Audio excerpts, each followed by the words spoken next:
I am Natalie, 33 years old, and I just experienced the ultimate public betrayal by the man I spent a decade building a life with. At our lavish 10th wedding anniversary gala in downtown Chicago, my husband raised his glass for a toast. But instead of honoring me, he called his 28-year-old female coworker up to the stage and presented her with a custom 3-carat diamond ring right in front of everyone. I did not scream or flip the table. I simply smiled, placed my own wedding band on his dinner plate, and walked out the double doors. That evening, I ignored 45 panicked voicemails from my mother-in-law and quietly emptied our joint bank accounts. Before I continue this story, let me know where you are watching from in the comments below. Hit like and subscribe if you have ever let someone dig their own grave while you handed them the shovel. The crystal chandeliers of the grand ballroom at the luxury hotel cast a warm golden glow over the 100 guests seated at our tables. It was supposed to be a celebration of 10 years of marriage. 10 years of me working 80-hour weeks as a financial forensic analyst to support Connor while he chased his corporate dreams. I sat at the head table wearing a silk gown I had bought specifically for tonight, holding a glass of vintage champagne. Connor stood beside me, tapping his spoon against his flute to command the room. The chatter died down. I looked up at him with a gentle smile, expecting the usual speech about partnership and love. Instead, he cleared his throat and adjusted his tuxedo jacket. He did not look at me. His eyes were fixed on table number 4, where his junior executive Sienna sat in a plunging red dress. Connor began speaking about the immense pressure of his recent promotion to vice president. He talked about late nights at the office, the grueling weekend business trips, and the stress of managing a multi-million-dollar portfolio. I nodded along, remembering how many nights I had kept his dinner warm and reviewed his financial models to ensure he would not fail. But then his voice shifted. It grew softer, more intimate. He said he could not have survived this past year without a true partner by his side. My heart fluttered for a fraction of a second until he gestured directly toward table 4. He said he needed to publicly thank the one person who kept him sane, the woman who was always there when things got dark. He called Sienna his work wife. The entire ballroom went completely silent. It was not a respectful silence. It was the heavy, suffocating silence of 100 people holding their breath. I could hear the faint hum of the air conditioning. I felt the collective gaze of my colleagues, our friends and his family, shift toward me. My posture remained perfectly straight, but beneath the table my fingernails dug so hard into my palms that they almost drew blood. I glanced to my left. Sitting at the adjacent table was Beatrice Connor's mother. She was not shocked. She was practically glowing. Beatrice caught my eye and offered me a slow, predatory smirk. She had always hated me. From the day Connor and I started dating, she made it clear that a woman who out-earned her son was an unnatural threat to his manhood. She blamed me for our lack of children, ignoring the fact that Connor was the one who insisted we wait until he made vice president. Now here he was, celebrating his promotion by publicly humiliating me, and Beatrice was relishing every single second of it. Connor continued his speech, his voice booming through the microphone. He praised Sienna's dedication, her youthful energy, and her unwavering loyalty. He actually used the word loyalty. He joked about how she knew his coffee order better than anyone and how they shared a brain when it came to closing deals. Every word was a deliberate slap across my face. He was rewriting our history, stripping away my decade of sacrifice, and handing all the credit to a 28-year-old girl who had been at the company for less than a year. I realized then that the whispered rumors I had ignored, the late-night text messages he claimed were just work emergencies, the sudden weekend retreats, they were all real. The evidence had been there, but I had trusted my husband. Now the truth was echoing through a ballroom I had paid for. I did not react. I refused to give Beatrice the satisfaction of seeing me break. As a forensic analyst, I am trained to separate emotion from data. The data right now was clear. My marriage was over and the man standing next to me was a stranger. I kept my face utterly blank. I did not blink. I just watched him calculating my next move. The silence in the room stretched on, becoming agonizing for the guests. Some people looked down at their plates. Others exchanged uncomfortable glances, but Connor was completely oblivious to the tension. He was lost in his own arrogance, drunk on the attention and the power trip of having two women in the room, seemingly devoted to him. He was about to take it one step further, pushing the humiliation past the point of no return. Connor reached into the inner breast pocket of his tuxedo. The room collectively gasped as he pulled out a small black velvet box.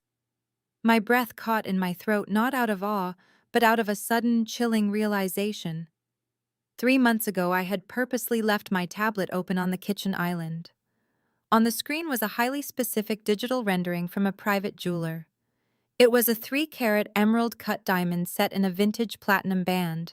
I had designed it myself as a subtle hint for our 10-year anniversary, a replacement for the modest silver band we had bought when we were broke college students.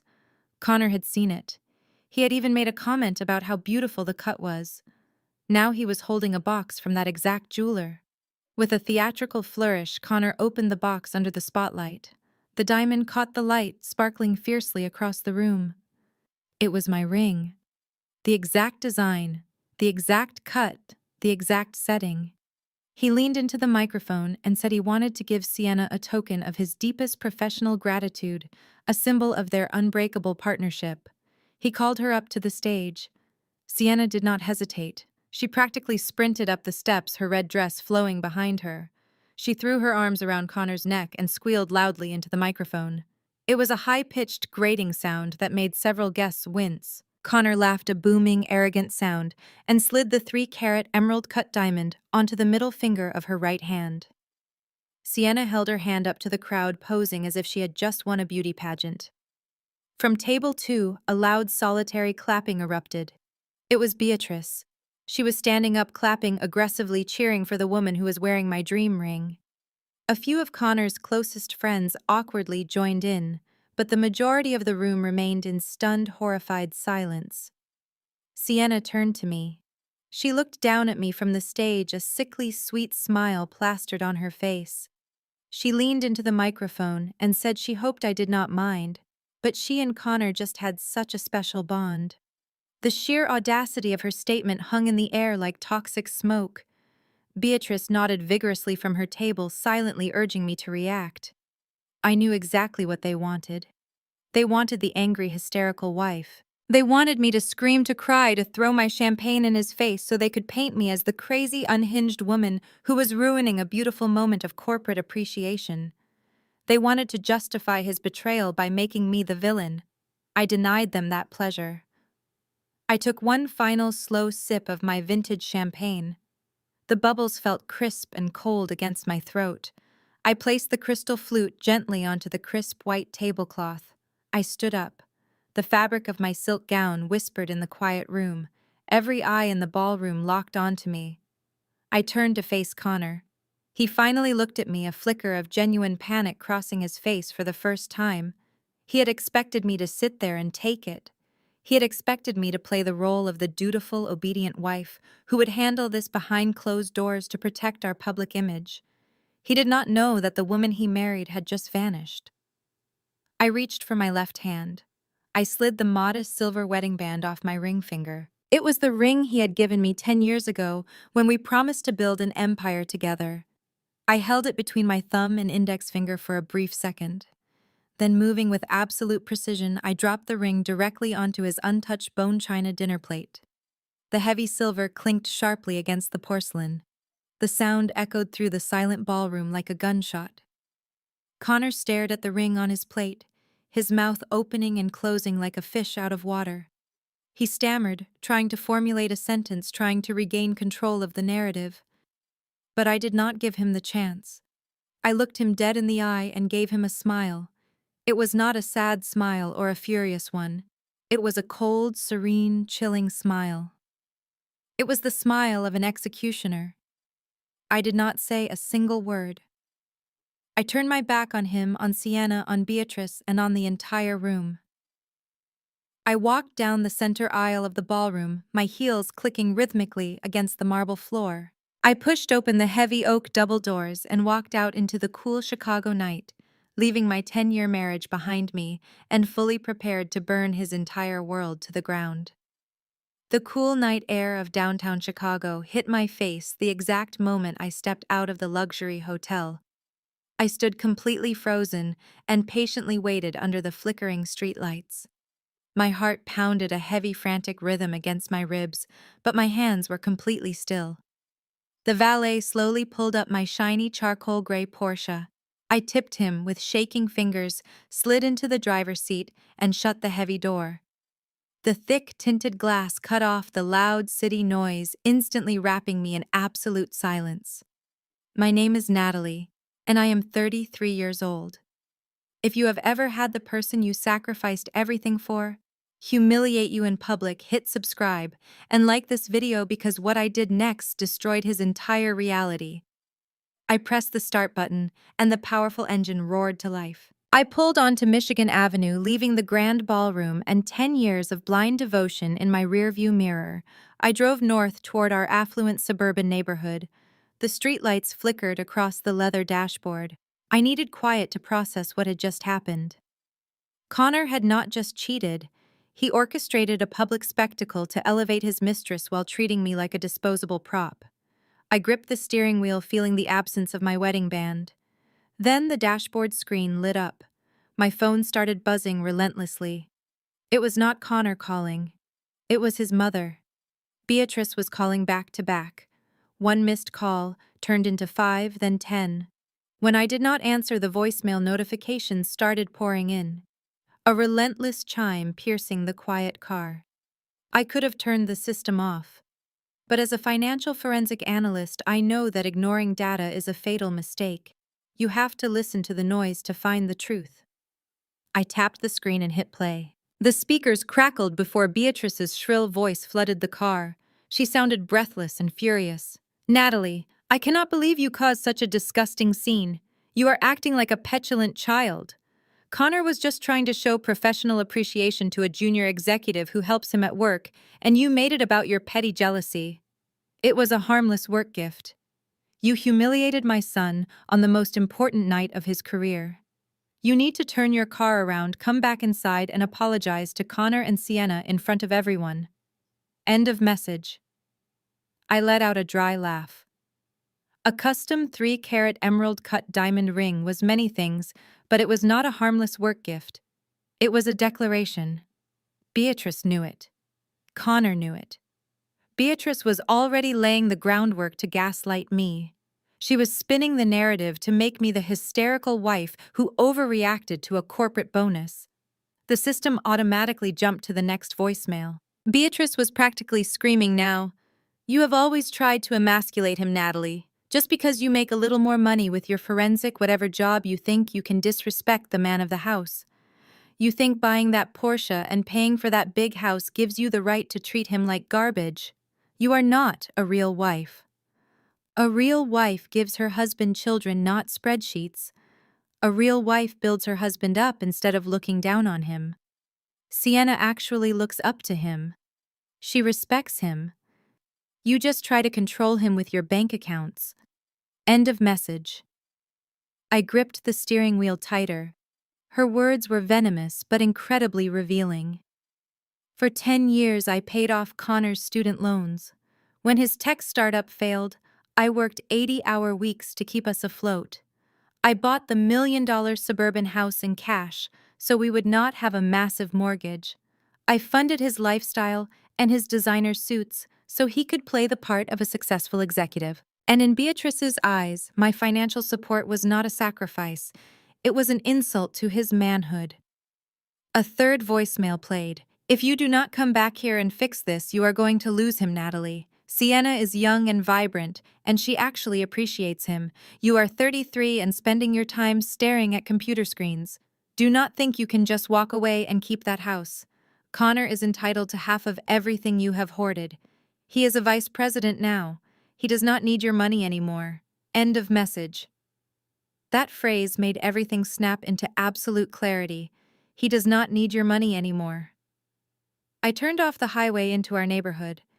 Beatrice thought this was a simple marital spat. She thought I would go home cry into my pillow and wait for Connor to return so we could fight in divorce court, where he would try to take half of my assets. They fundamentally misunderstood who they were dealing with. I slowly pulled into the wide driveway of our house. The bright security lights flipped on, illuminating the dark, empty windows. The massive house I paid for entirely in cash. The house he thought he was fully entitled to. I turned off the engine. The car fell completely silent. The voicemails were still rolling in. I had 45 new messages from Beatrice. I saved every single audio file to a secure cloud server. Evidence is always evidence. I sat in the driver's seat, letting cold, harsh reality wash over me. I was not going to cry. Tears were for people who felt powerless. I had total access to all our joint financial accounts. I knew his passwords and banking routines. I knew exactly where every single dollar was kept. Beatrice was right about one thing. I track hidden money for a living, and my husband had just committed the ultimate fraud against me.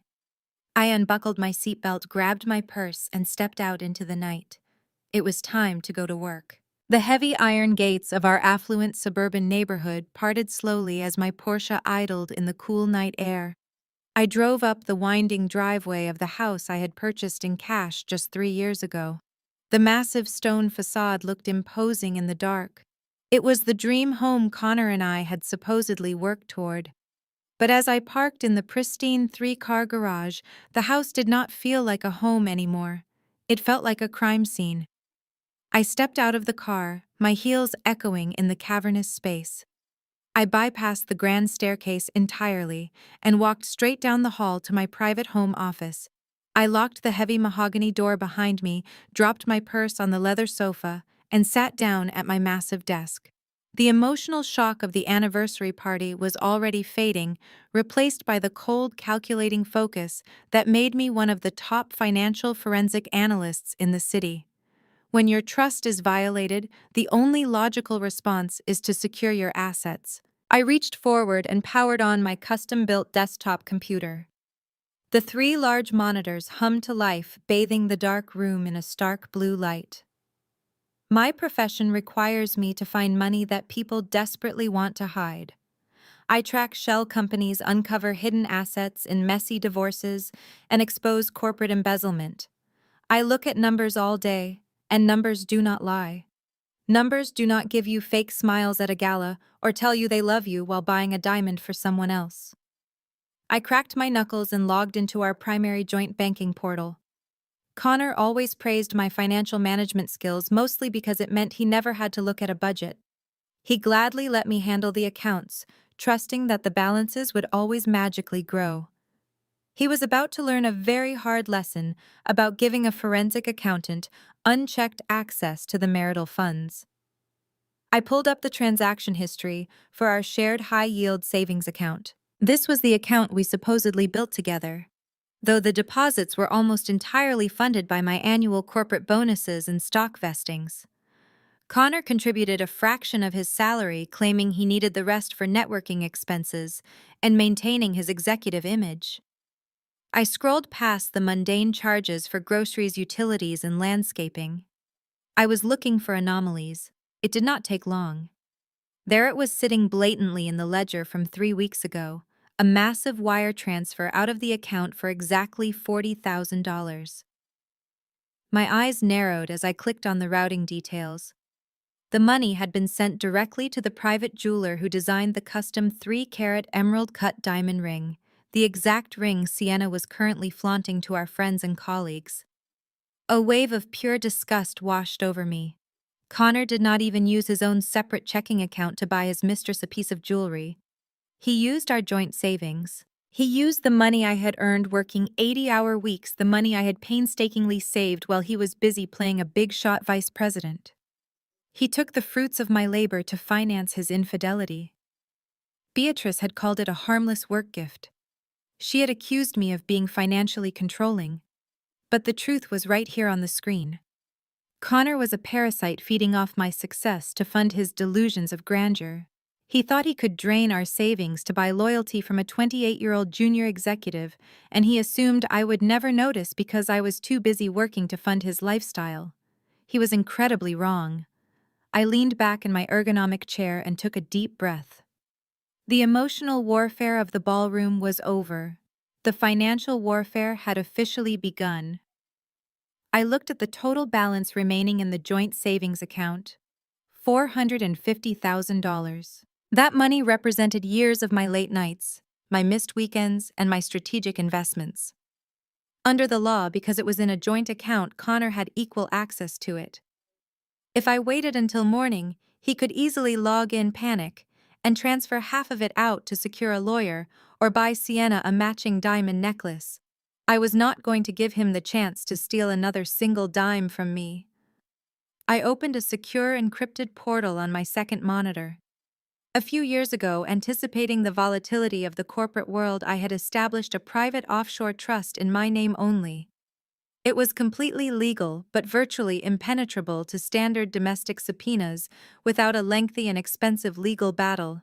It was my ultimate safety net, and until tonight it had remained empty. I clicked on the Transfer Initiation tab.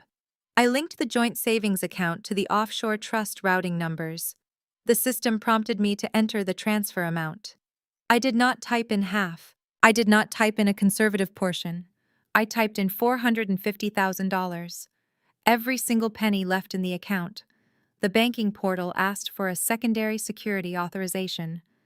I picked up my phone, typed in the 6-digit code, and hit confirm. A small green checkmark appeared on the screen. Transfer successful. I watched the balance of our joint high-yield savings account instantly drop from $450,000 to absolute zero. A profound sense of relief washed over me. I repeated the process for our joint checking account, leaving just enough to cover the pending utility bills so my credit score would not be affected. I then logged into the credit card portals and officially removed Connor as an authorized user on every premium card attached to my name. He was fully cut off. I smiled.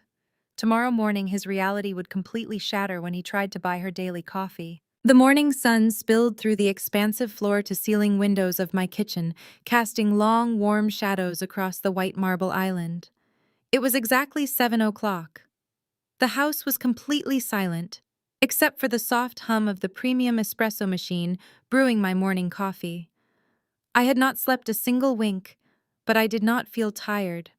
I felt wide awake, energized by the clarity that only comes when the worst thing you imagined finally happens.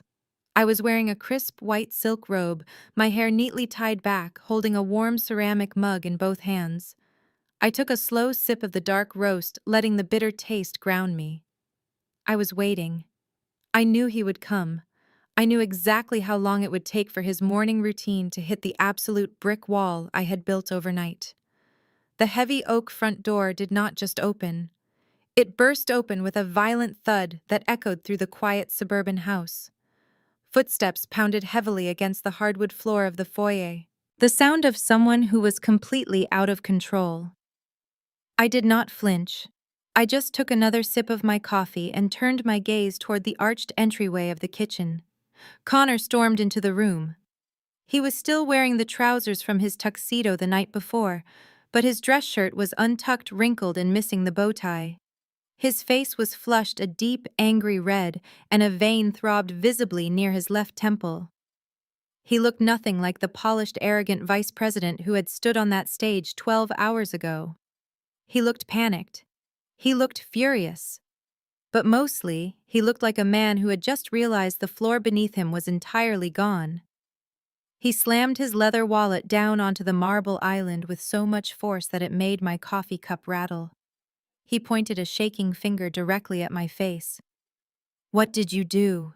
His voice was a harsh, raspy yell that shattered the morning peace. "What the hell did you do to the accounts, Natalie?" I looked at him, keeping my expression entirely neutral. I did not speak. My silence only infuriated him more. He paced back and forth across the kitchen floor, running his hands through his perfectly styled hair until it was a chaotic mess. I was at the artisan coffee shop downtown.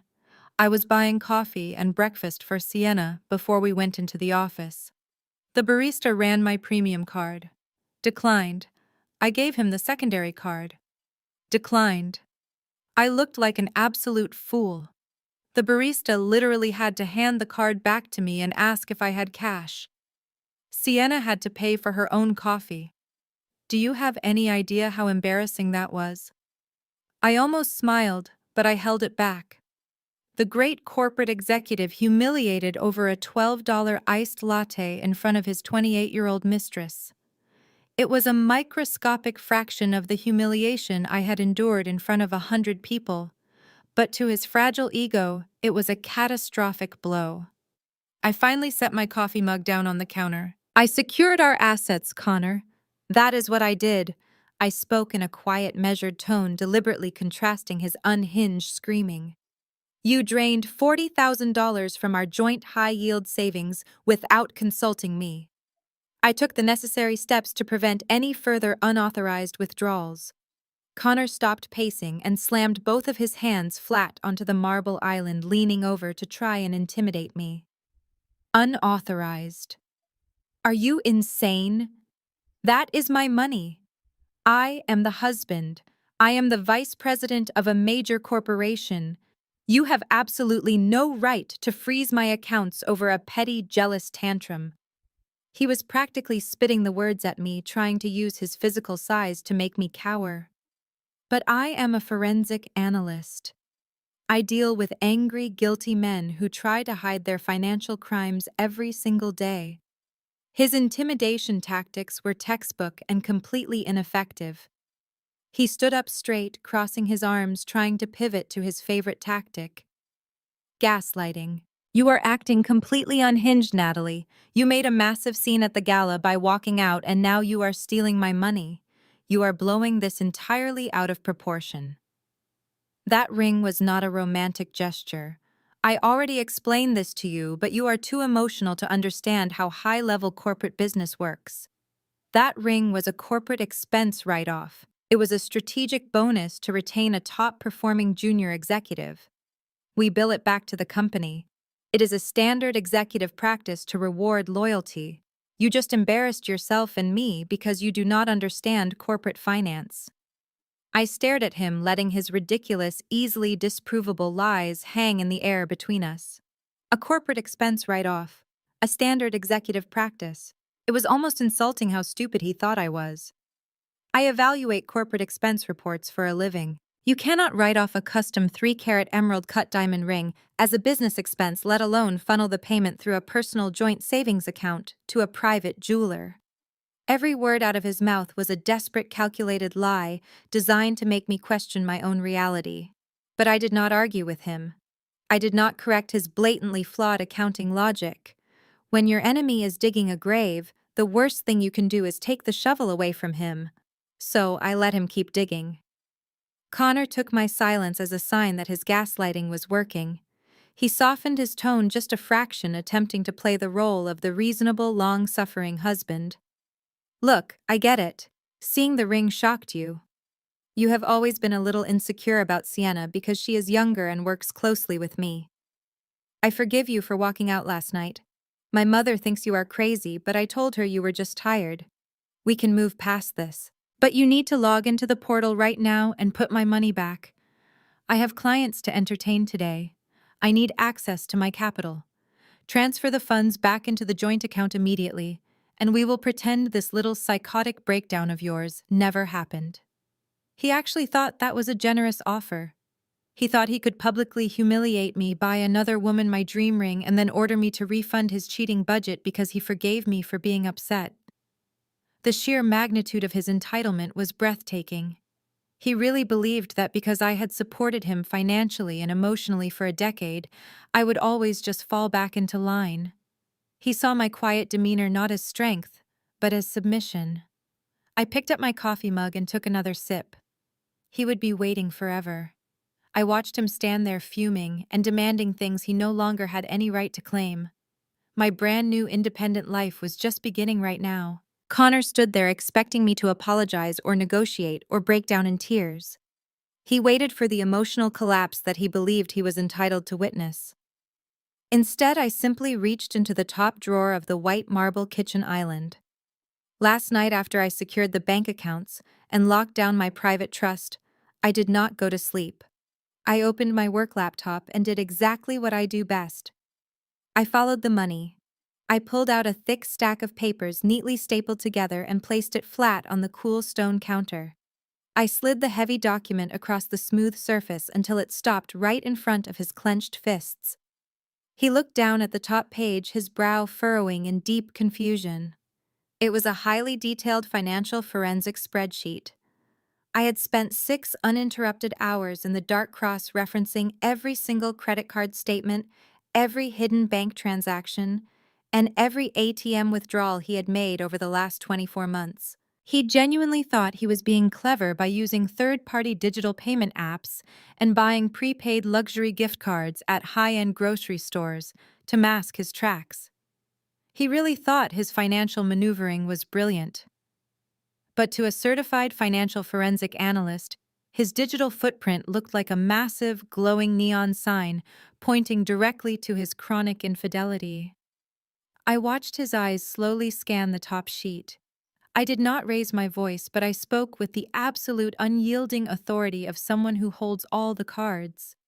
Page 1 details the boutique hotel rooms downtown, I said smoothly. You booked them on Tuesday afternoons when you told me you were locked in executive strategy meetings. Page 2 outlines the luxury retail purchases. The red bottom designer, heels you bought for her 27th birthday. The imported Italian leather handbag you purchased in Paris when you claimed you were at a global networking summit, and the diamond tennis bracelet from last Christmas. Page 3 is a comprehensive itemized list of the lavish dinners at 5-star restaurants across the city. You spent thousands of dollars feeding her white truffles and imported caviar, while coming home complaining about how full you were from late business lunches, refusing to eat the healthy dinners I had carefully meal prepped for us. You did not just cheat Connor. You funded an entirely separate parallel life using the financial safety net that I tirelessly built for our future. Every single dollar you spent impressing Sienna was a dollar you actively stole from this marriage. I mapped the entire flow of his illicit spending using a standard trace model just to ensure there was absolutely no room for him to deny the raw data. For a long, agonizing moment, the kitchen was completely silent. The only sound was the soft, crisp rustling of the heavy paper as Connor frantically flipped through the pages. The color drained completely from his face. The aggressive, arrogant posture he had walked in with began to visibly crumble. His shoulders slumped and his hands began to tremble slightly. He was staring at undeniable mathematical proof of his ultimate betrayal. There were exact dates, specific timestamps, hidden merchant codes, and precise dollar amounts perfectly aligned in neat little rows. He could not gaslight a spreadsheet.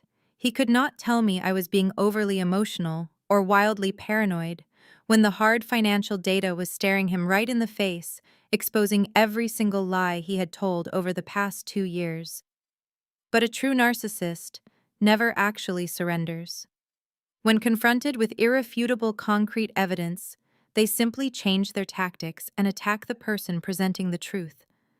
He dropped the heavy stack of papers back onto the marble counter and let out a loud, forced, mocking laugh. He shook his head and looked at me with a toxic mixture of disbelief and deep-seated defensive anger. "You actually sat up all night making a spreadsheet," he sneered. "You are completely psychotic, Natalie. Normal wives cry or yell when they are upset. They do not conduct a full federal financial investigation on their own husbands." I completely ignored his desperate, pathetic attempt to make me feel like the crazy one. I looked past him at the sleek silver minimalist clock hanging on the kitchen wall. It was exactly 7:15 in the morning. I turned my calm gaze back to his panicked face and folded my hands neatly on the counter. "You have exactly 30 minutes to go upstairs, pack a suitcase, and leave this house." My voice was incredibly steady and completely devoid of any trace of emotion. "I am not going to stand here and argue with you. I am not going to listen to your fabricated excuses, your fake apologies, or your childish insults.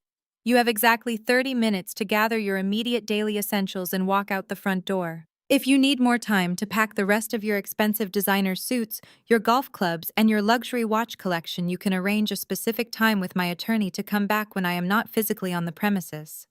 But as of right now, this very morning, your time living comfortably under my roof is officially over. Do not test my patience, Connor. Go upstairs and pack your bags right now, I said. Connor stared at me for a long second before his face contorted into a hideous mask of pure, unadulterated rage. He slammed his closed fist down onto the stack of financial papers, hitting the marble counter so hard his knuckles turned white. I am not going anywhere, he yelled the words so loudly they echoed sharply off the high-vaulted ceilings of the living room. You do not get to just snap your fingers and kick me out of my own home. This is the marital house, Natalie. We are legally married, and my lawyer will absolutely laugh in your face if you try to illegally evict me without a formal court order. I am the vice president of a major corporation, and I am not going to let my psychotic, vindictive wife throw me out onto the street like a stray dog just because she is jealous of a younger woman. I paid for the utility bills last month. I bought the television in the living room, and I paid for the landscaping. I have established legal residency rights here, and there is absolutely nothing you can do about it. He crossed his arms tightly over his chest and planted his feet firmly on the hardwood floor. He was drawing a line in the sand, refusing to yield an inch of territory.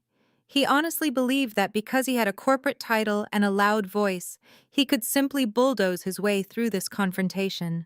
He actually thought he could flaunt his mistress in public, drain our joint savings account to zero, and still sleep comfortably in the custom bed that I purchased. He had absolutely no idea that his stubborn refusal to leave the property was exactly the catastrophic legal misstep I was hoping he would make. For 2 full days, my house was a sanctuary of absolute peace. After I gave Connor 30 minutes to pack his immediate essentials and leave, he had actually stormed out in a fit of rage. He slammed the front door so hard it rattled the windows, but the silence that followed was entirely golden. I spent the weekend working from my home office, sipping herbal tea, and ignoring the frantic text messages blowing up my phone from his brother Derek. I felt lighter than I had in years. I was not mourning a 10-year marriage. I was mourning the illusion of a partnership that never really existed. By Tuesday afternoon, I was sitting in the living room reviewing a complex corporate embezzlement case for a new client. The sunlight was streaming through the sheer curtains, warming the imported hardwood floors. Everything felt incredibly normal. I honestly thought Connor would spend the next few weeks pouting in a luxury hotel downtown, putting the charges on his secondary credit cards until he realized I had frozen those too. I underestimated the sheer boundless audacity of a narcissist who feels financially cornered. Right around 2:00 in the afternoon, the heavy brass lock on the front door clicked loudly. I paused my typing and looked up toward the foyer. The door swung open, but it was not just Connor returning to sheepishly grab a few extra ties for work.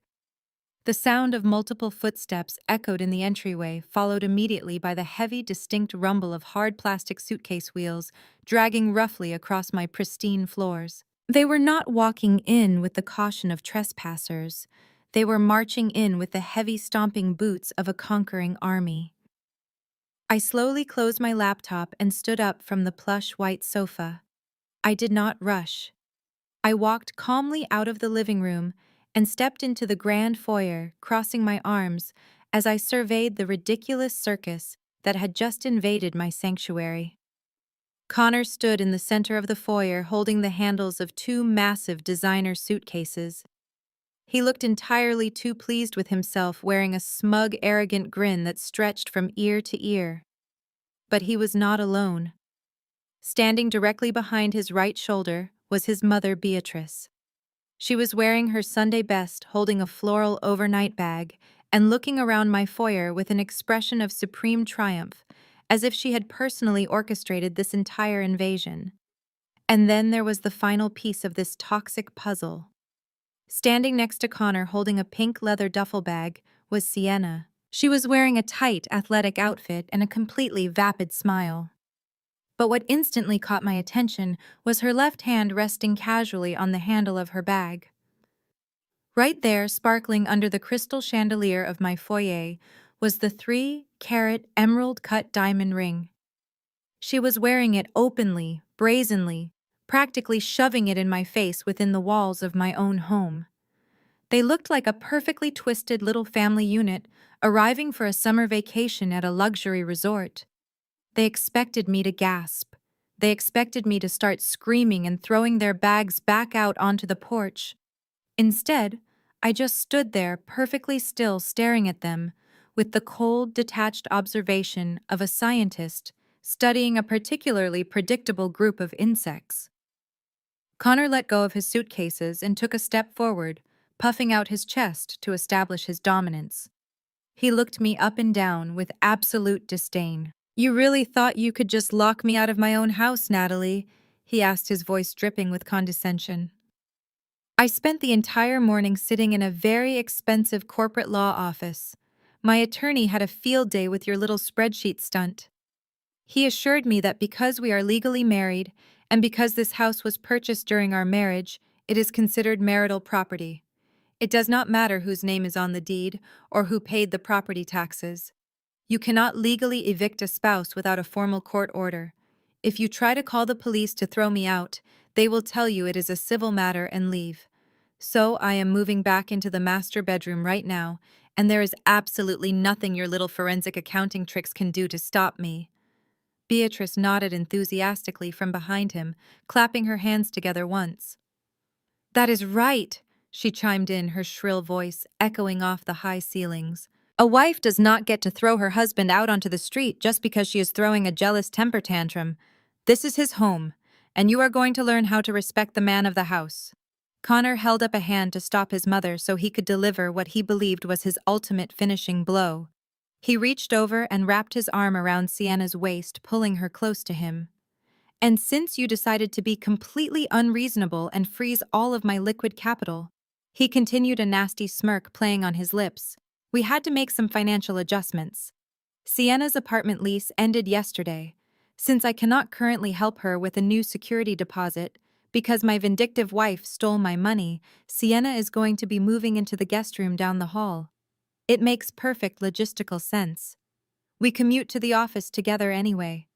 You brought this entirely on yourself, Natalie. If you had just behaved rationally and put the money back, we would not be in this situation. But since you want to play hardball, we are going to live here together." I looked at Sienna, who was nodding along, pretending to look apologetic, while clearly enjoying the pure cruelty of the situation. She actually believed she was the new lady of the house arriving to claim her prize. Connor stood tall, waiting for my emotional collapse. He expected me to beg him to reconsider or offer to give him his money back if he just sent her away. He thought he had me perfectly trapped in my own home. He had absolutely no idea that I was already holding the match that would burn his entire arrogant little world to the ground. The sheer terrifying audacity of his plan was almost impressive in its complete and total lack of basic human decency. He wanted to parade his infidelity under my roof, force me to quietly serve them, and break my spirit completely until I handed over my wealth. I watched Beatrice shuffle her heavy floral bag, adjusting her stance as if preparing to march directly into my kitchen and start giving orders. I watched Sienna admire her shiny, stolen diamond ring in the polished reflection of my antique foyer mirror. They were entirely convinced that they had outsmarted me, using the law as a weapon to invade my personal sanctuary. I took a very slow, deep breath, letting the silence stretch just long enough to make them feel completely powerful. They truly thought they had already won the ultimate victory against me this afternoon. Before I could even respond to Connor and his ridiculous legal threats, Beatrice stepped out from behind him. She dropped her heavy floral overnight bag onto the pristine hardwood floor with a loud thud, intentionally scuffing the polished finish. She placed both of her hands on her hips and looked around my grand foyer with an expression of exaggerated disgust. "I never liked what you did with this entryway, Natalie," she said, her voice echoing shrilly off the high ceiling. The minimalist decor is so cold and uninviting. It lacks the warmth that a real wife provides for her family. But I suppose we can fix that now that Sienna is here to make this house a proper home. Beatrice turned her attention back to me, her eyes narrowing with malicious intent. Connor is the vice president of a major corporation now. He is the man of the house. He is the one who paid the mortgage while you were busy playing with your little forensic spreadsheets in your office. You are the one who should be packing your bags right now. A woman who refuses to support her husband and steals his hard-earned money does not deserve to live in a luxury home like this. You should go upstairs, gather your clothes, and leave before things get even more embarrassing for you in front of the neighbors. Sienna did not even wait for me to answer Beatrice. She acted as if I was already completely irrelevant, a ghost haunting a house that no longer belonged to me. She dropped her pink leather duffel bag next to Beatrice's, adjusting the strap of her tight athletic top. "Oh, do not worry about her." Beatrice Sienna chimed in with a sickly sweet voice that dripped with fake sympathy. Natalie is just having a hard time adjusting to the new reality of the situation. We need to give her a little bit of grace while she packs her belongings. Without another word to me, Sienna confidently walked right past me, her shoulder aggressively brushing against my arm. She strutted down the wide hallway with the practiced entitlement of someone who had already measured the windows for new curtains. She was heading directly for my custom-built chef kitchen. I turned slowly, watching her invade my personal space. Connor and Beatrice followed close behind her, forming a pathetic little parade of arrogance. I walked into the kitchen right behind them, maintaining my calm, measured pace. I wanted to see exactly how far they were willing to push this delusion before I completely shattered their reality. Sienna walked straight past the massive white marble island and headed directly for my temperature-controlled glass wine cellar. This was not a standard wine fridge. It was a custom-built enclosure holding a private collection of rare vintages that I had painstakingly curated and purchased with my own corporate bonuses over the last 5 years. Connor knew absolutely nothing about wine. He only drank it when he wanted to look sophisticated in front of his wealthy business clients. Sienna opened the heavy glass door and began running her fingers over the dusty labels of bottles that cost more than her monthly salary. "Oh, wow, Connor," she giggled, pulling out a highly sought-after French Bordeaux that I had been saving for a major career milestone. "You really do have amazing taste in wine. I am so exhausted from packing up and moving my things out of my tiny apartment all morning. Do you mind if I open this one to celebrate our beautiful new living arrangement together?" Connor puffed out his chest, clearly pleased that she was publicly attributing my expensive taste and my hard-earned wealth directly to him. "Of course, babe," he replied smoothly, leaning against the marble counter. "What is mine is absolutely yours. Make yourself at home." Sienna grabbed a heavy silver corkscrew from the top drawer and popped the cork, pouring a generous amount of my prized vintage into a crystal stemware glass. She took a long sip, closed her eyes, and smiled with deep satisfaction. She leaned back against the custom cabinetry, holding my crystal glass filled with my expensive wine, wearing my custom diamond ring. Connor stood proudly next to her, sliding his right arm casually around her narrow waist, while Beatrice took a comfortable seat on one of the plush leather bar stools at the island. They had strategically and physically positioned themselves to completely take over the center of the room. They formed a unified, toxic wall of arrogance right in the middle of my kitchen. They stared at me, waiting for the inevitable emotional breakdown. They fully expected my calm facade to finally shatter into a million pieces. They desperately wanted me to start screaming about the stolen wine, crying about the sheer disrespect, or frantically demanding that they leave my house immediately. They were actively hoping I would lose my temper so Connor could pull out his smartphone record, me acting completely unhinged, and use the video as ultimate leverage in the divorce proceedings to maliciously prove I was emotionally unstable. Beatrice offered me a deeply condescending smile, tilting her head to the side. "It is really over, Natalie," she said softly, feigning a disgusting sense of maternal pity. "You played your little financial control games and you finally lost." Connor has his legal rights as a husband, and he finally has a younger woman who truly appreciates him. Do not make this situation any harder than it has to be for everyone involved. Just go upstairs, pack your suitcases, and let us enjoy our evening in absolute peace. They truly believed they had perfectly cornered me from every possible angle. They thought I was a defeated, broken woman standing helplessly in my own kitchen, completely paralyzed by their coordinated psychological attack. They had absolutely no idea I was just letting them get very comfortable before springing the ultimate trap. I simply smiled. A cold, calculated smile. I watched Sienna take another long sip of my prized vintage wine, and I watched Beatrice make herself completely comfortable on my leather bar stool. Connor stood there with his arm around his mistress, looking at me like he had just won the ultimate game of chess. He truly believed his expensive corporate lawyer had given him the golden ticket to torment me in my own home. I did not raise my voice. I did not shed a single tear.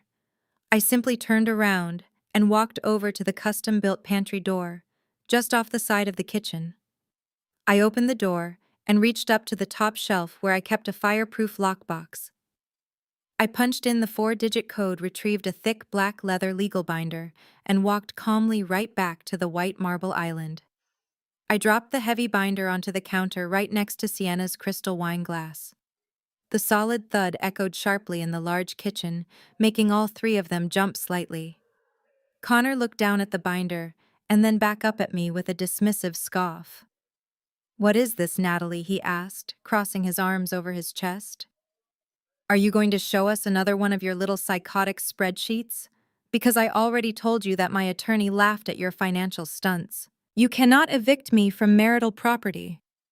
I placed my hands flat on the cold leather cover of the binder and looked him dead in the eye. "Your attorney laughed because you lied to him, Connor," I said smoothly.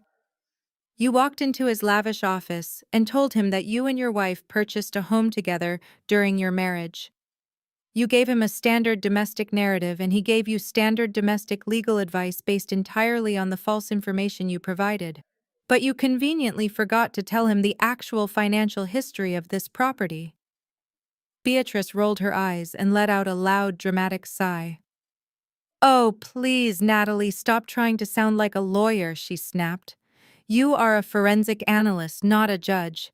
Connor is your husband, and he has lived here for 3 years. He pays the utility bills. He bought the television in the living room. That makes this his home, too." I slowly opened the black leather binder and flipped to the first tab. I slid a heavy piece of watermarked paper across the marble counter directly toward Connor. "Let us take a little trip down memory lane," I said, keeping my voice dangerously calm. 3 years ago, you decided to quit your stable corporate job to launch that tech startup.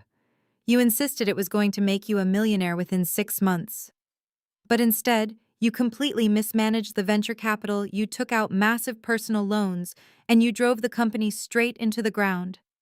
Your credit score tanked so hard, you could not even qualify for a standard auto loan, let alone a mortgage on a $1.2 million luxury property in this neighborhood. Connor stared at the paper, but he did not speak. His arrogant smirk was beginning to falter, just a fraction. I tapped my manicured fingernail against the document. "When we found this house, you begged me to buy it." I continued my words, slicing through the silence like a scalpel. "You said we needed a home that reflected the executive lifestyle you were desperately trying to rebuild. But because your financial background was completely radioactive, no bank would touch us if your name was anywhere near the mortgage application. So I did not get a mortgage. I liquidated my own private stock options, the ones I earned long before we ever got married, and I bought this entire estate in cash. But I did not buy it in my name, and I certainly did not buy it in your name. I bought this property through a private limited liability company that I am the sole managing member of." Sienna lowered her wine glass, her vapid smile completely vanishing as the reality of the situation began to slowly dawn on her. "What does that mean?" she asked, her voice losing its previously confident edge. "It means," I replied without looking away from Connor, "that this house is not marital property. It is a corporate asset owned entirely by my holding company. Connor's name is not on the deed. Connor's name is not on the title. Connor has never paid a single cent toward the property taxes, the homeowners association fees, or the structural upkeep. Paying the electric bill and buying a flat-screen television does not grant you equity in a $1.2 million corporate-owned asset. You are not a homeowner, Connor. Under the law of this state, you are simply a month-to-month tenant. And as the sole owner of the holding company, I have the absolute legal right to terminate your tenancy at my discretion. Beatrice stood up from the bar stool, her face turning a deep shade of red. You are lying, she yelled, pointing a shaking finger at me. You cannot just hide a house in a company to steal it from your husband. That is illegal. I flipped to the second tab in the binder and pulled out a stack of receipts and tax documents. It is entirely legal, Beatrice, I said, sliding the papers toward her, especially when the funds used to purchase the asset were premarital and completely untainted by joint accounts. Connor knew this. He signed the occupancy waiver 3 years ago, acknowledging that he held no equity in the property so that my company could secure the premium insurance policy. He just assumed I would never actually enforce it because he thought I was too weak to ever stand up to him. He thought he could cheat on me, parade his mistress into my kitchen, and simply bully me into submission using a lawyer who did not even have the correct facts. You sat in that law office and let your attorney build a defense on a foundation of absolute lies. Do you remember what happened 6 months after we moved in, Connor? I asked, leaning slightly forward. You brought home a quitclaim deed that you had printed off the internet. You tried to convince me to transfer the corporate title into our joint names. You told me it was necessary for tax purposes and that a real wife would want her husband to feel like an equal partner. You tried to gaslight me into surrendering my only secure financial asset just so you could satisfy your fragile ego. That was the moment I realized you were never looking for a true partner. I watched the color completely drain from his face as he stared at his own signature on the occupancy waiver. The realization hit him like a physical blow, but the legal documents scattered across the marble counter proved otherwise. He was completely exposed. He was entirely powerless. The grand illusion of his wealth and his executive dominance was nothing more than a fragile house of cards that I had just effortlessly knocked over. Connor stared at the signed occupancy waiver on the marble counter. He pushed the heavy black binder away from him with a loud scoff. "This is garbage, Natalie," he said, his voice cracking slightly with underlying panic. "You printed this off the internet just to scare us. You cannot just forge legal documents and expect me to believe that a judge would actually uphold this. You are my wife, and this is marital property. My lawyer specifically said that I have residency rights here." He looked over at his mother, seeking the blind validation she always provided. Beatrice immediately nodded, crossing her arms over her chest. "She is just trying to manipulate you, Connor," Beatrice said, glaring at me with absolute venom. "She knows she is losing her grip on you, so she is playing these dirty little accounting games. Do not let her intimidate you. You are the man of this house and you belong here." Sienna stood quietly, holding her crystal wine glass, looking back and forth between us. Her vapid smile was completely gone, replaced by a creeping sense of uncertainty. She was starting to realize that the luxury lifestyle she thought she had secured was built on a foundation of absolute lies. I did not waste my breath trying to explain corporate property law to people who were willfully ignorant. I did not raise my voice or try to defend the authenticity of the documents. I simply reached into the pocket of my silk robe and pulled out my cell phone. I unlocked the screen and tapped the phone icon. Connor watched me, his arrogant smirk slowly faltering. "Who are you calling?" he demanded, taking a step toward the kitchen island. "Are you calling your little lawyer? Because he is going to tell you the exact same thing mine did." I ignored him completely. I pressed 3 numbers and tapped the green call button. Then I placed the phone flat on the white marble counter and pressed the speaker icon. The loud rhythmic ringing echoed through the perfectly quiet kitchen. 1 ring, 2 rings. On the 3rd ring, a calm, authoritative voice filled the room. "Emergency dispatcher, 911. What is the address of your emergency?" the voice asked clearly. I leaned forward slightly, resting my hands on the edge of the counter. Hello, I said, keeping my voice perfectly steady and professional. I need police assistance at my residence immediately. I have 3 unwanted individuals who have unlawfully entered my private property. I have asked them to leave, and they are aggressively refusing to vacate the premises. The sheer absolute panic that instantly gripped the room was something I will remember for the rest of my life. It was as if all the oxygen had been violently sucked out of the kitchen. Connor completely froze, his eyes widening in absolute horror as the dispatcher's voice continued to speak from the phone speaker asking for my address. Beatrice dropped her hands from her hips, her mouth falling open in stunned silence. She looked like she had just seen a ghost, but Sienna's reaction was the most visceral.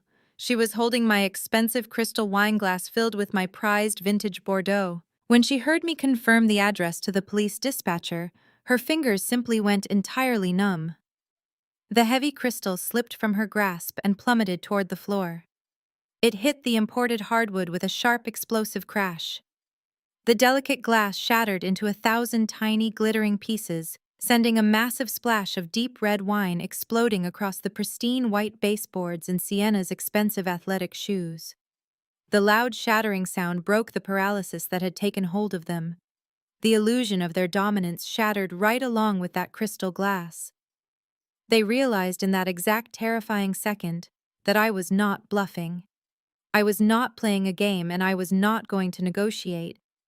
I was sending armed police officers to drag them out of my home. What the hell are you doing? Connor screamed, his voice pitching into a high, hysterical register. Hang up the phone right now, Natalie. Are you completely insane? You cannot call the cops on your own husband. The dispatcher asked if the intruders were armed or physically violent. I looked directly into Connor's terrified eyes. They are not armed, I replied calmly, but they are verbally hostile, and they are carrying luggage attempting to establish an illegal residency. Please send officers as soon as possible. I ended the call and slid the phone back into my pocket. They will be here in approximately 4 minutes, I stated flatly. I suggest you grab your bags. The transformation was instantaneous and absolutely pathetic. The arrogant, conquering army that had marched into my foyer just 10 minutes ago completely disintegrated into a frantic, terrified mess. Connor spun around and sprinted toward the hallway. Beatrice was moving faster than I had ever seen her move in 10 years. She practically stumbled over her own feet as she rushed back to the entryway. They did not bother to argue anymore. They did not make any more grand declarations about marital rights or the man of the house. They were completely consumed by the primal fear of being arrested for trespassing. I walked slowly out of the kitchen and stood in the hallway, watching the chaotic scene unfold in my grand foyer. Connor was frantically grabbing the handles of his massive designer suitcases, his face slick with nervous sweat. Sienna was violently pulling the strap of her pink duffel bag over her shoulder, her chest heaving with panicked breaths. Beatrice picked up her floral overnight bag, completely abandoning her previous posture of superior maternal judgment. They were bumping into each other, stumbling toward the heavy oak front door, like rats fleeing a sinking ship. Connor yanked the door open and dragged his heavy luggage out onto the wide stone porch. The heavy plastic wheels of their bags clattered loudly and clumsily against the front steps. I stepped out onto the porch right behind them, crossing my arms and watching them run down the winding driveway. Sienna was practically hyperventilating as she climbed into the passenger seat, hiding her face in her hands. Beatrice was struggling to get into the back seat, looking around at the wealthy neighbors with an expression of pure, unadulterated humiliation. Her precious social standing, her desperate need to appear perfect to the outside world, was entirely destroyed in front of the very people she always tried to impress. They had arrived expecting to conquer my home and break my spirit. Instead, they were fleeing like common criminals, terrified of the approaching police sirens that were now faintly echoing in the distance. Connor slammed the trunk shut, jumped into the driver's seat, and sped down the street, tires screeching against the asphalt. I stood quietly on my porch, taking a deep breath of the fresh afternoon air. The toxic infection had finally been permanently purged from my home, And for the very first time in a long decade, the sprawling property was completely securely and beautifully mine, forever marking the clear beginning of a peaceful new chapter. After the police sirens faded into the distance, the house was enveloped in a profound silence. I locked the front door, poured myself a cup of coffee, and went straight back to my home office.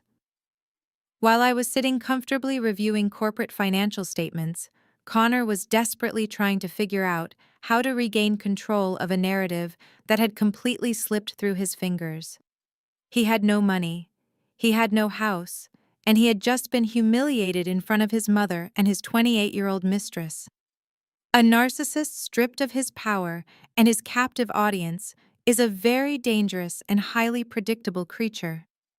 They cannot reflect on their own mistakes, so they immediately begin casting themselves as the ultimate victim. Connor drove to a nearby budget hotel on the edge of the city, maxing out the tiny limit on a backup emergency credit card he had kept hidden in his golf bag. The luxury executive lifestyle he had meticulously crafted and expected me to fund was completely gone. It was instantly replaced by a cheap room with peeling floral wallpaper, a dripping faucet, and a depressing view of a busy interstate highway. He could not accept that his own blatant infidelity and his financial crimes had put him in that dismal room. He desperately needed a villain to blame, and he decided to use the one powerful weapon he still had left in his possession: his smartphone. By early evening, my phone started buzzing relentlessly with notifications from close friends, mutual colleagues, and distant relatives. Connor had aggressively initiated a full-scale digital smear campaign across multiple social media platforms.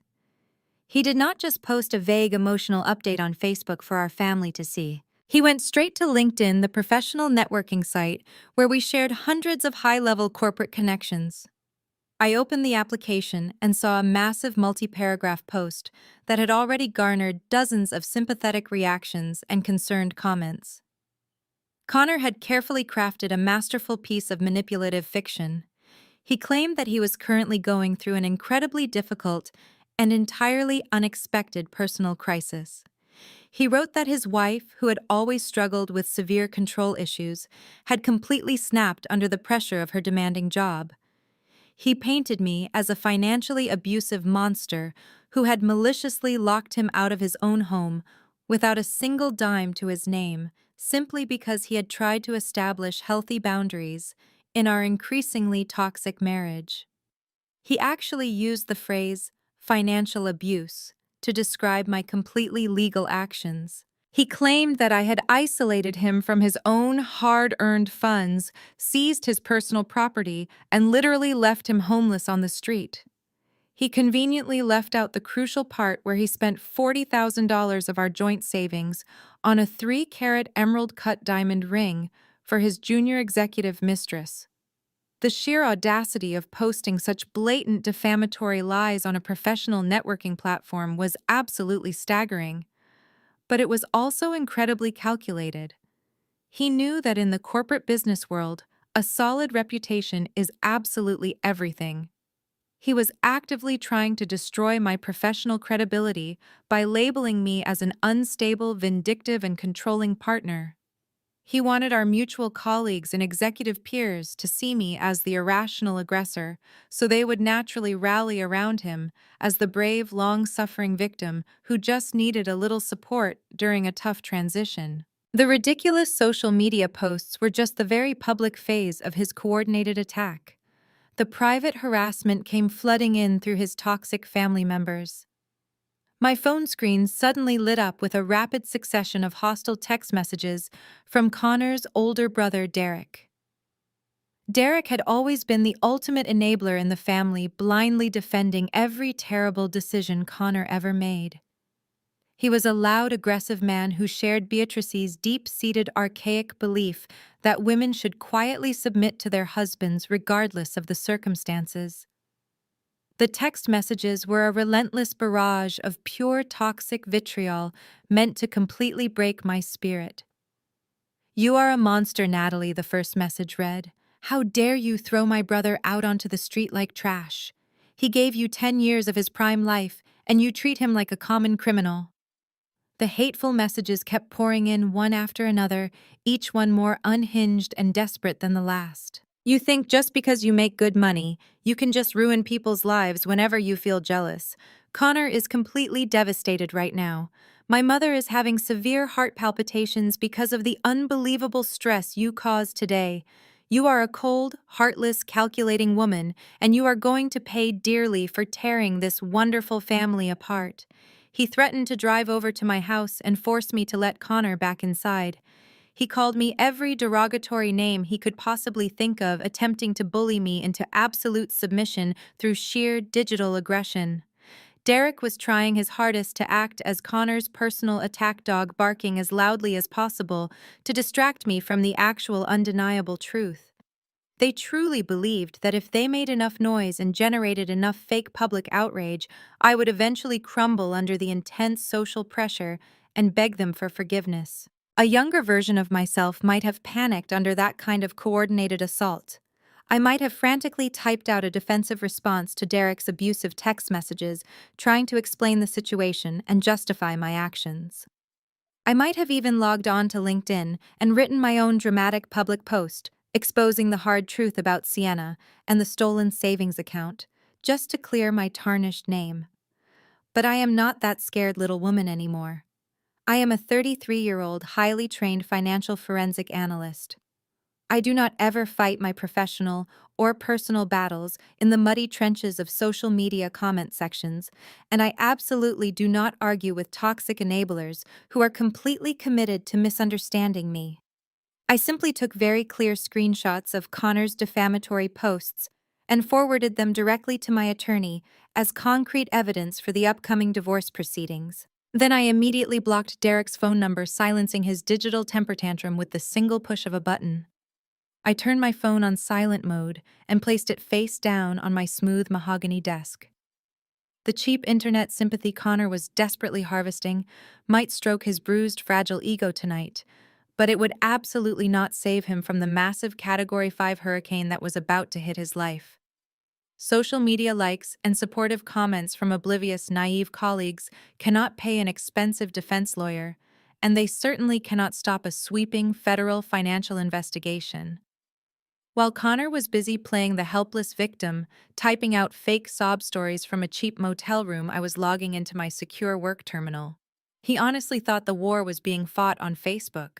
He had absolutely no idea that the real battlefield was hidden deep within his own corporate financial filings. And I was just getting started. The sun rose over my quiet suburban neighborhood, casting a bright, unforgiving light through my home office windows.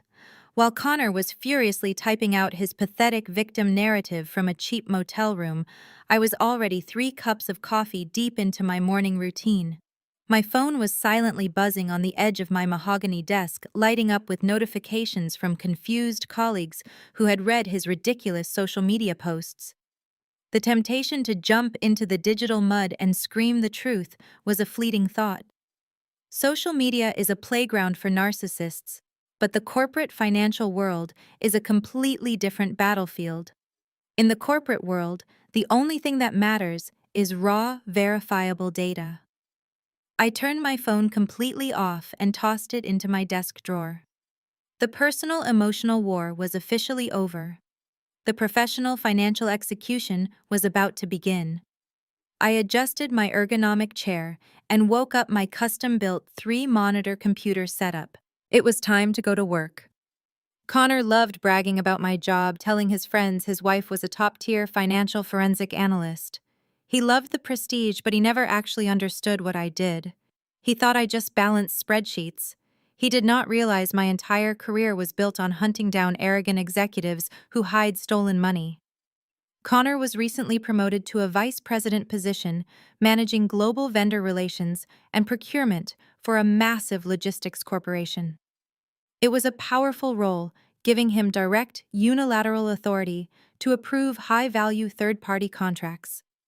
Sienna, the 28-year-old junior executive who was currently wearing my custom diamond ring, worked directly beneath him, processing the very contracts he approved.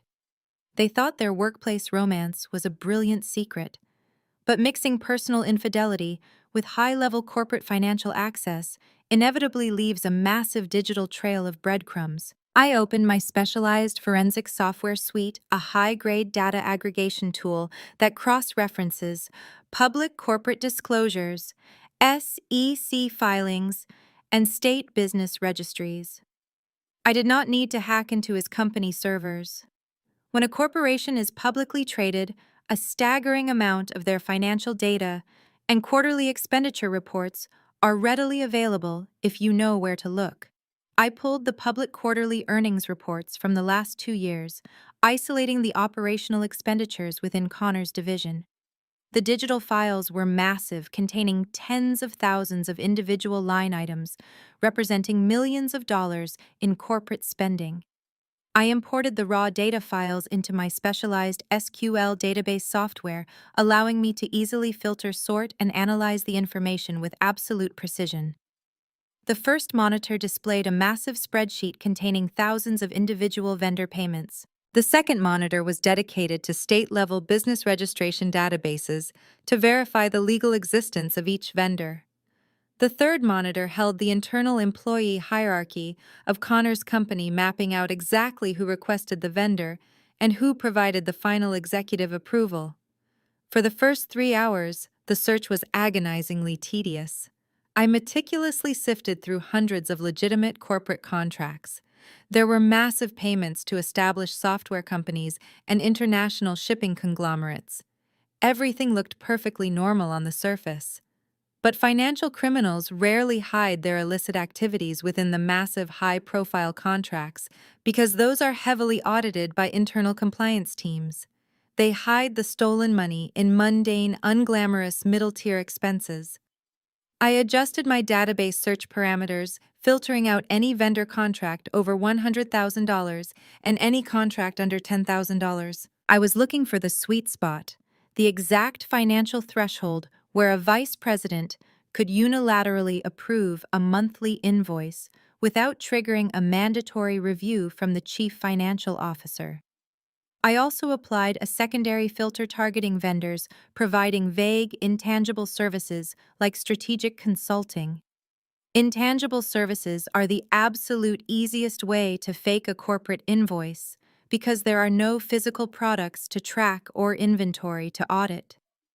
The tension in my home office began to build thick and heavy as the massive list of thousands of vendors suddenly shrank down to a highly concentrated list of 75 specific third-party contractors.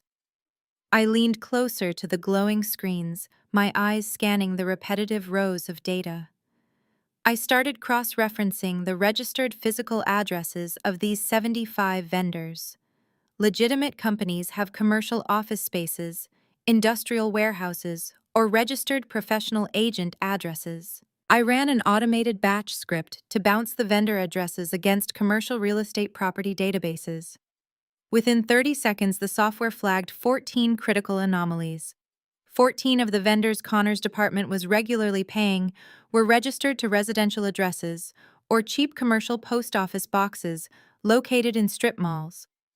My heart rate began to pick up a steady rhythmic pounding in my chest. The thrill of the hunt was completely taking over. I manually clicked on the first flagged vendor. It was a boutique marketing firm operated by a single freelancer. Legitimate. I clicked on the second. An independent IT consultant working from his home office. Legitimate. I painstakingly went through the list, eliminating the false positives, one by one, digging deep into the digital background of every single company until I reached the very last anomaly on the screen. The last vendor was listed simply as Apex Consulting Solutions, LLC. Connor's department had been paying this specific vendor exactly $8,500 every single month for the past 2 years. The payments began exactly 1 month after Sienna was hired into the procurement department. I felt a sharp chill run down my spine. The timing was entirely too perfect to be a coincidence.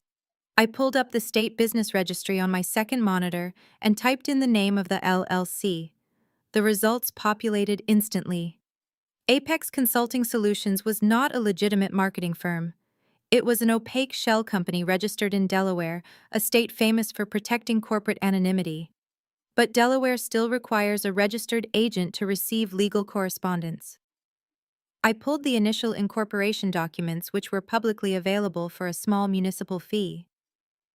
I waited 3 agonizing minutes for the digital PDF to download from the state server. The progress bar inched across the screen, building unbearable anticipation in the quiet room. When the document finally opened, I scrolled straight past the dense legal boilerplate text down to the final signature page. There, scrawled in black ink on the digital scan, was the defining catastrophic mistake that arrogant criminals always make. They think they are absolutely invincible, so they get incredibly lazy with their basic paperwork. The registered agent for the Delaware Shell Company was not a high-priced corporate lawyer. It was a residential address located in a luxury downtown apartment building.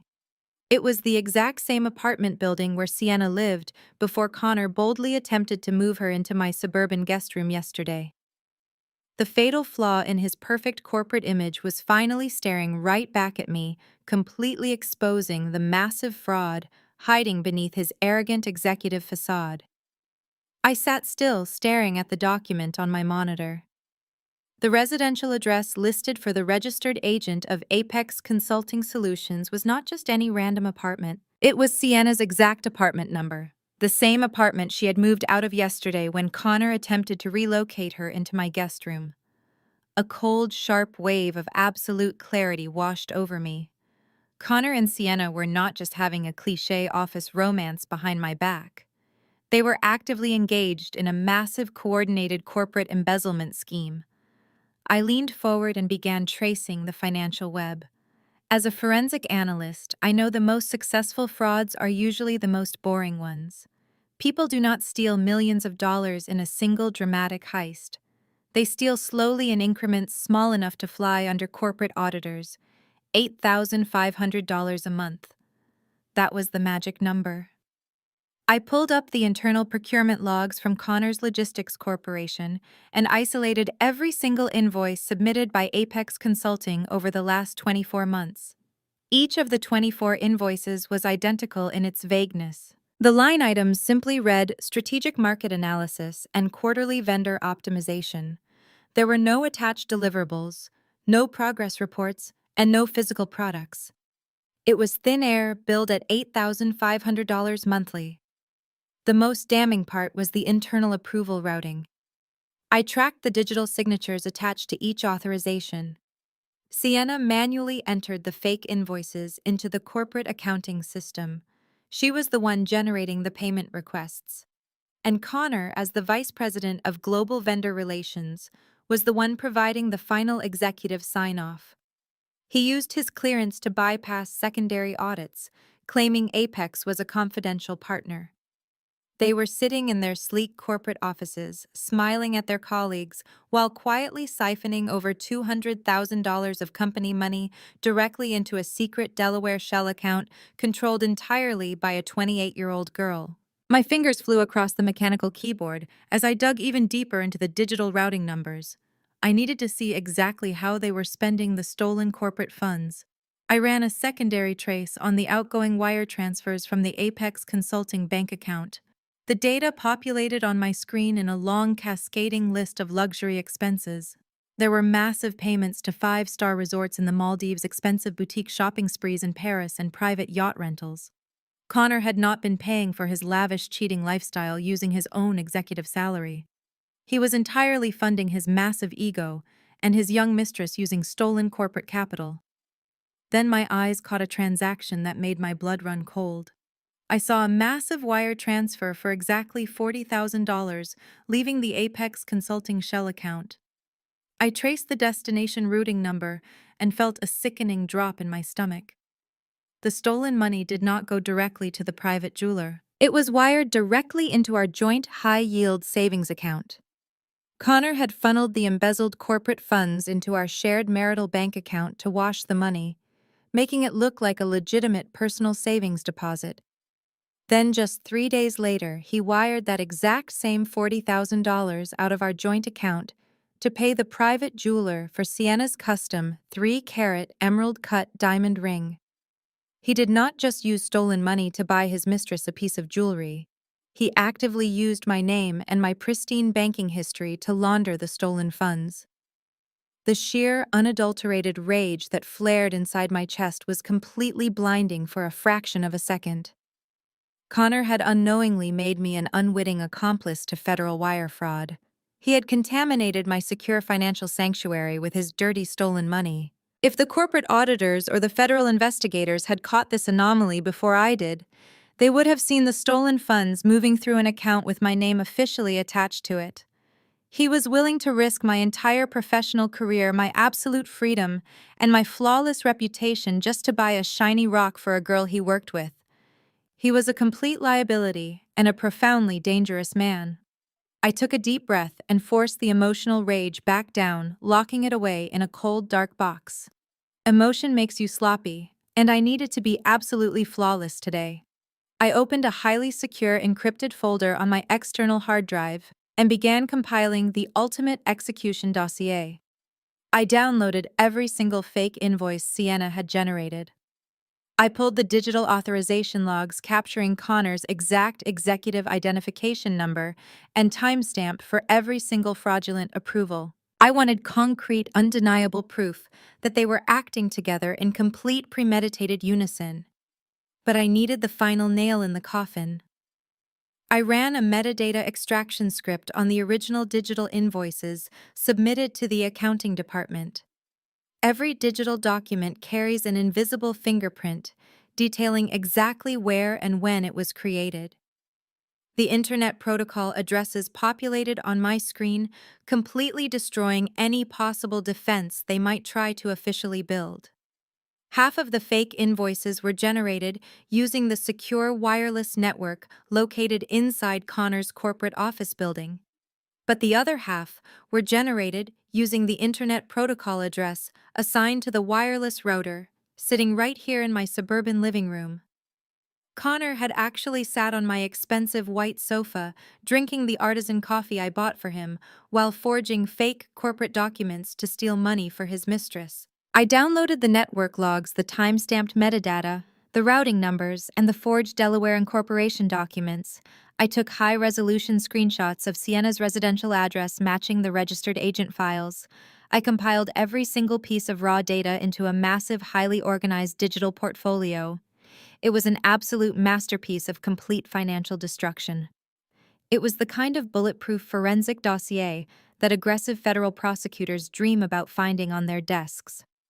There was absolutely no room for interpretation, no possible alternative explanation, and no expensive corporate lawyer in the entire world who could spin this overwhelming data into a simple misunderstanding. I leaned back in my ergonomic chair and watched the green progress bar on my high-resolution monitor as the final encrypted files successfully copied over to my secure external drive. My cell phone was still sitting silently in the mahogany desk drawer, completely dark and ignored. I knew Connor was probably still sitting in his cheap budget motel room, aggressively refreshing his social media pages, desperately soaking up the fake sympathy from our naive colleagues. He was probably feeling incredibly powerful right now, believing he had successfully destroyed my personal reputation with his pathetic little online smear campaign.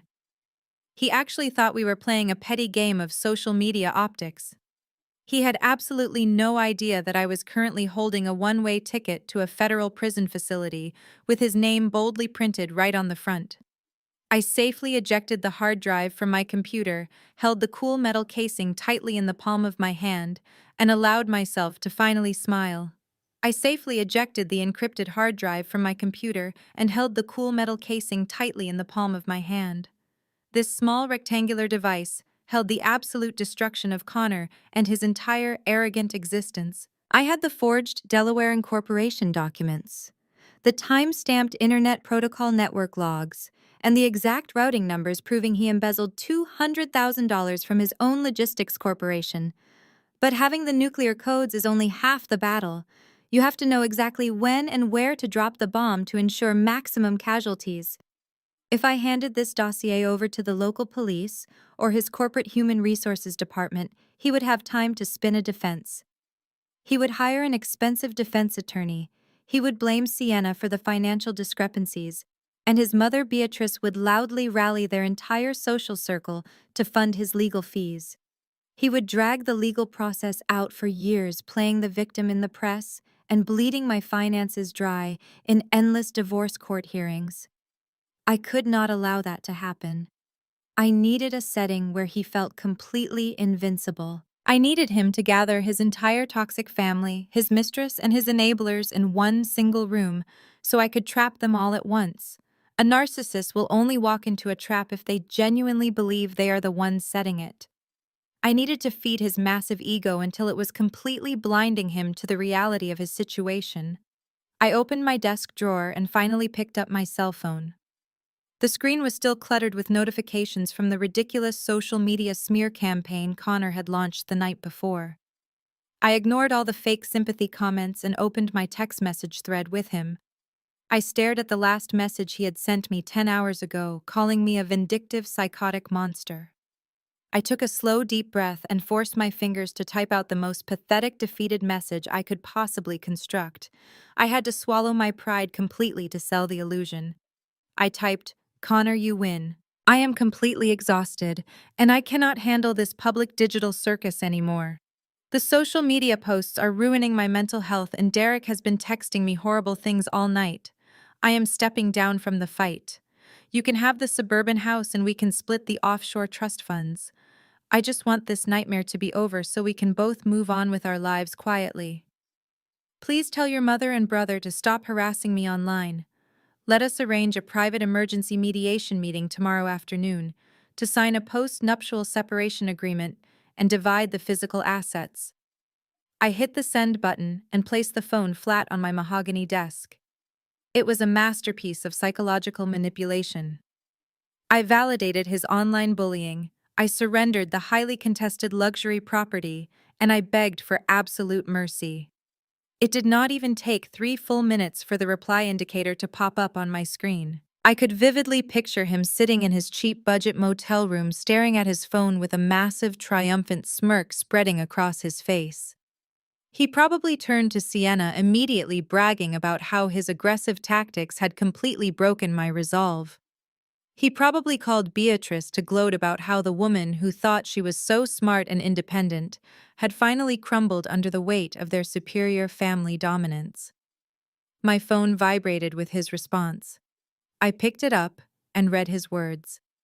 His reply was dripping with the exact arrogant condescension I was counting on. "I am glad you finally came to your senses, Natalie," his message read. "You were acting completely irrational, and it is good to see you finally recognize my legal rights as your husband.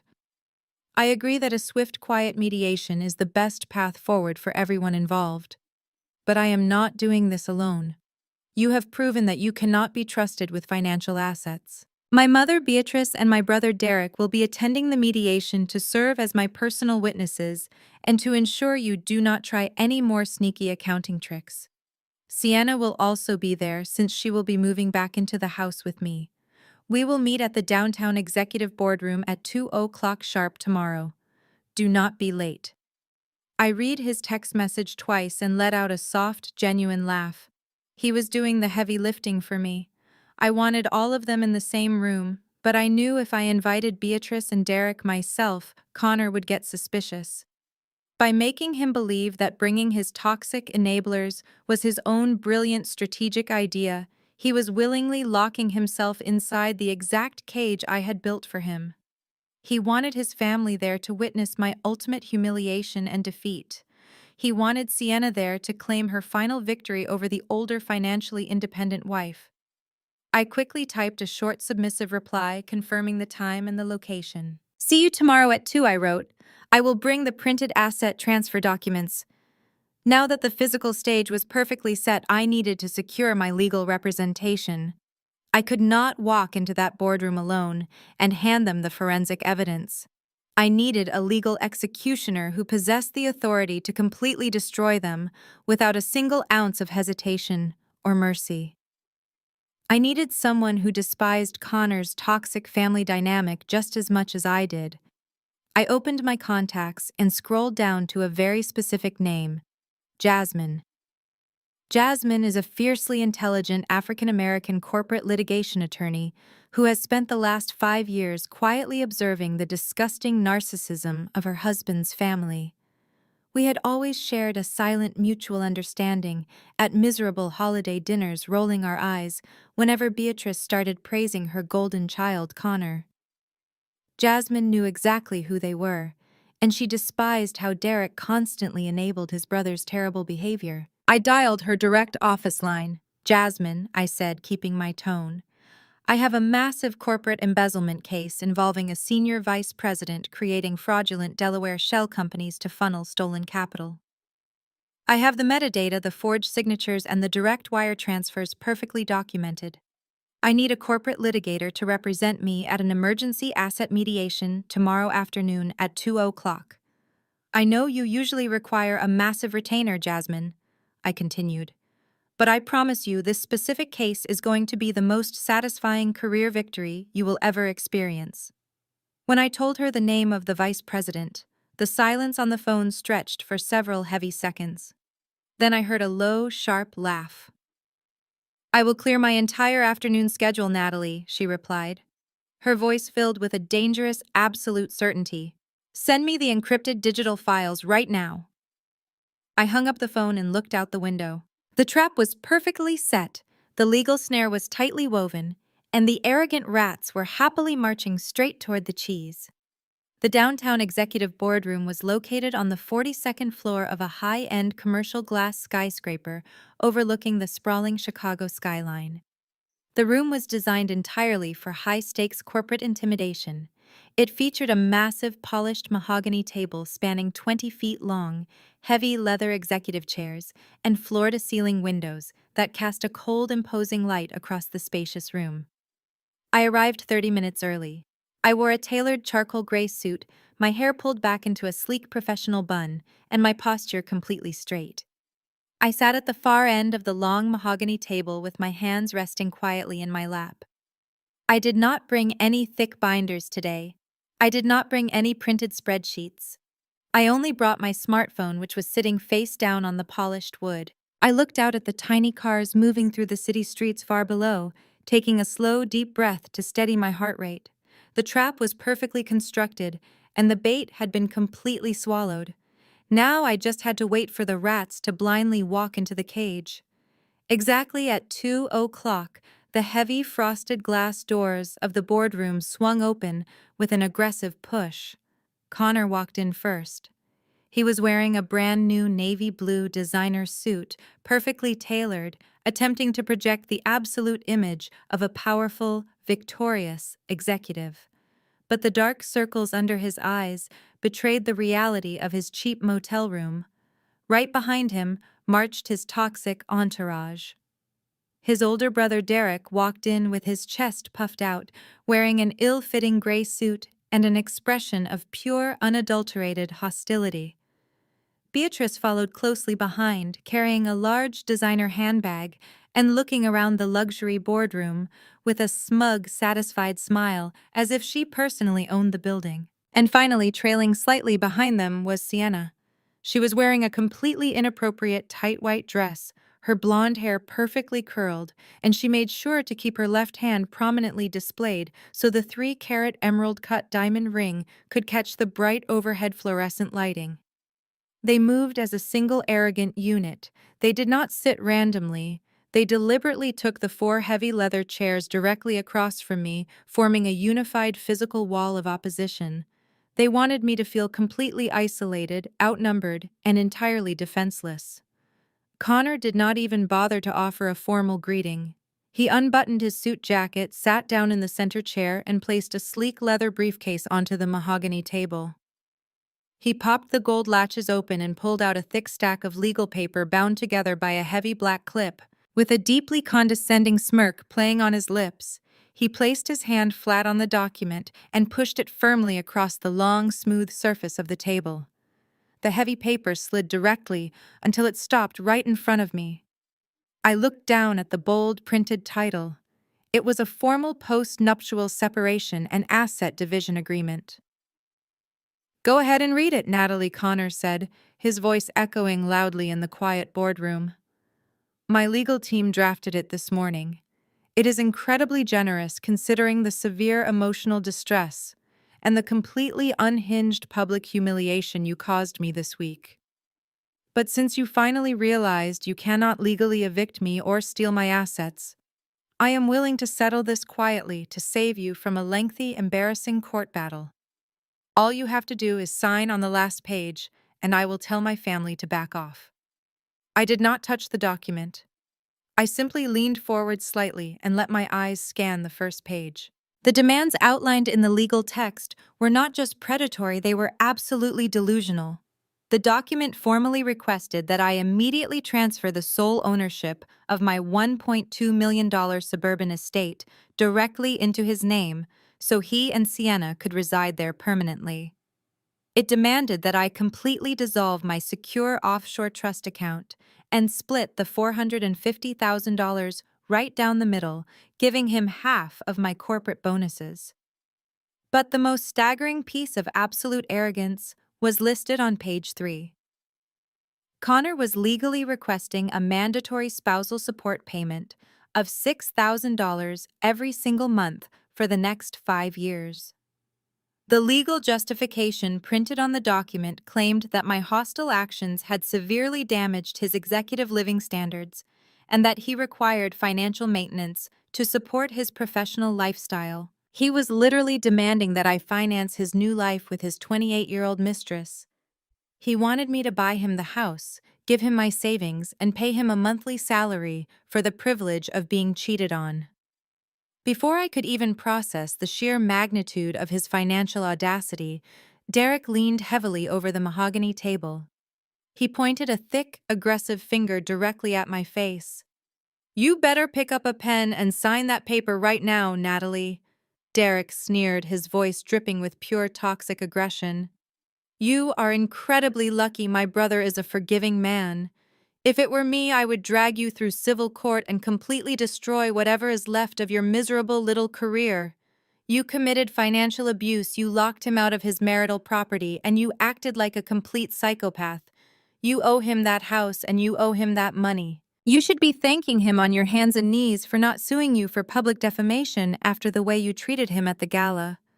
You are a cold, vindictive woman, and you are finally getting exactly what you deserve."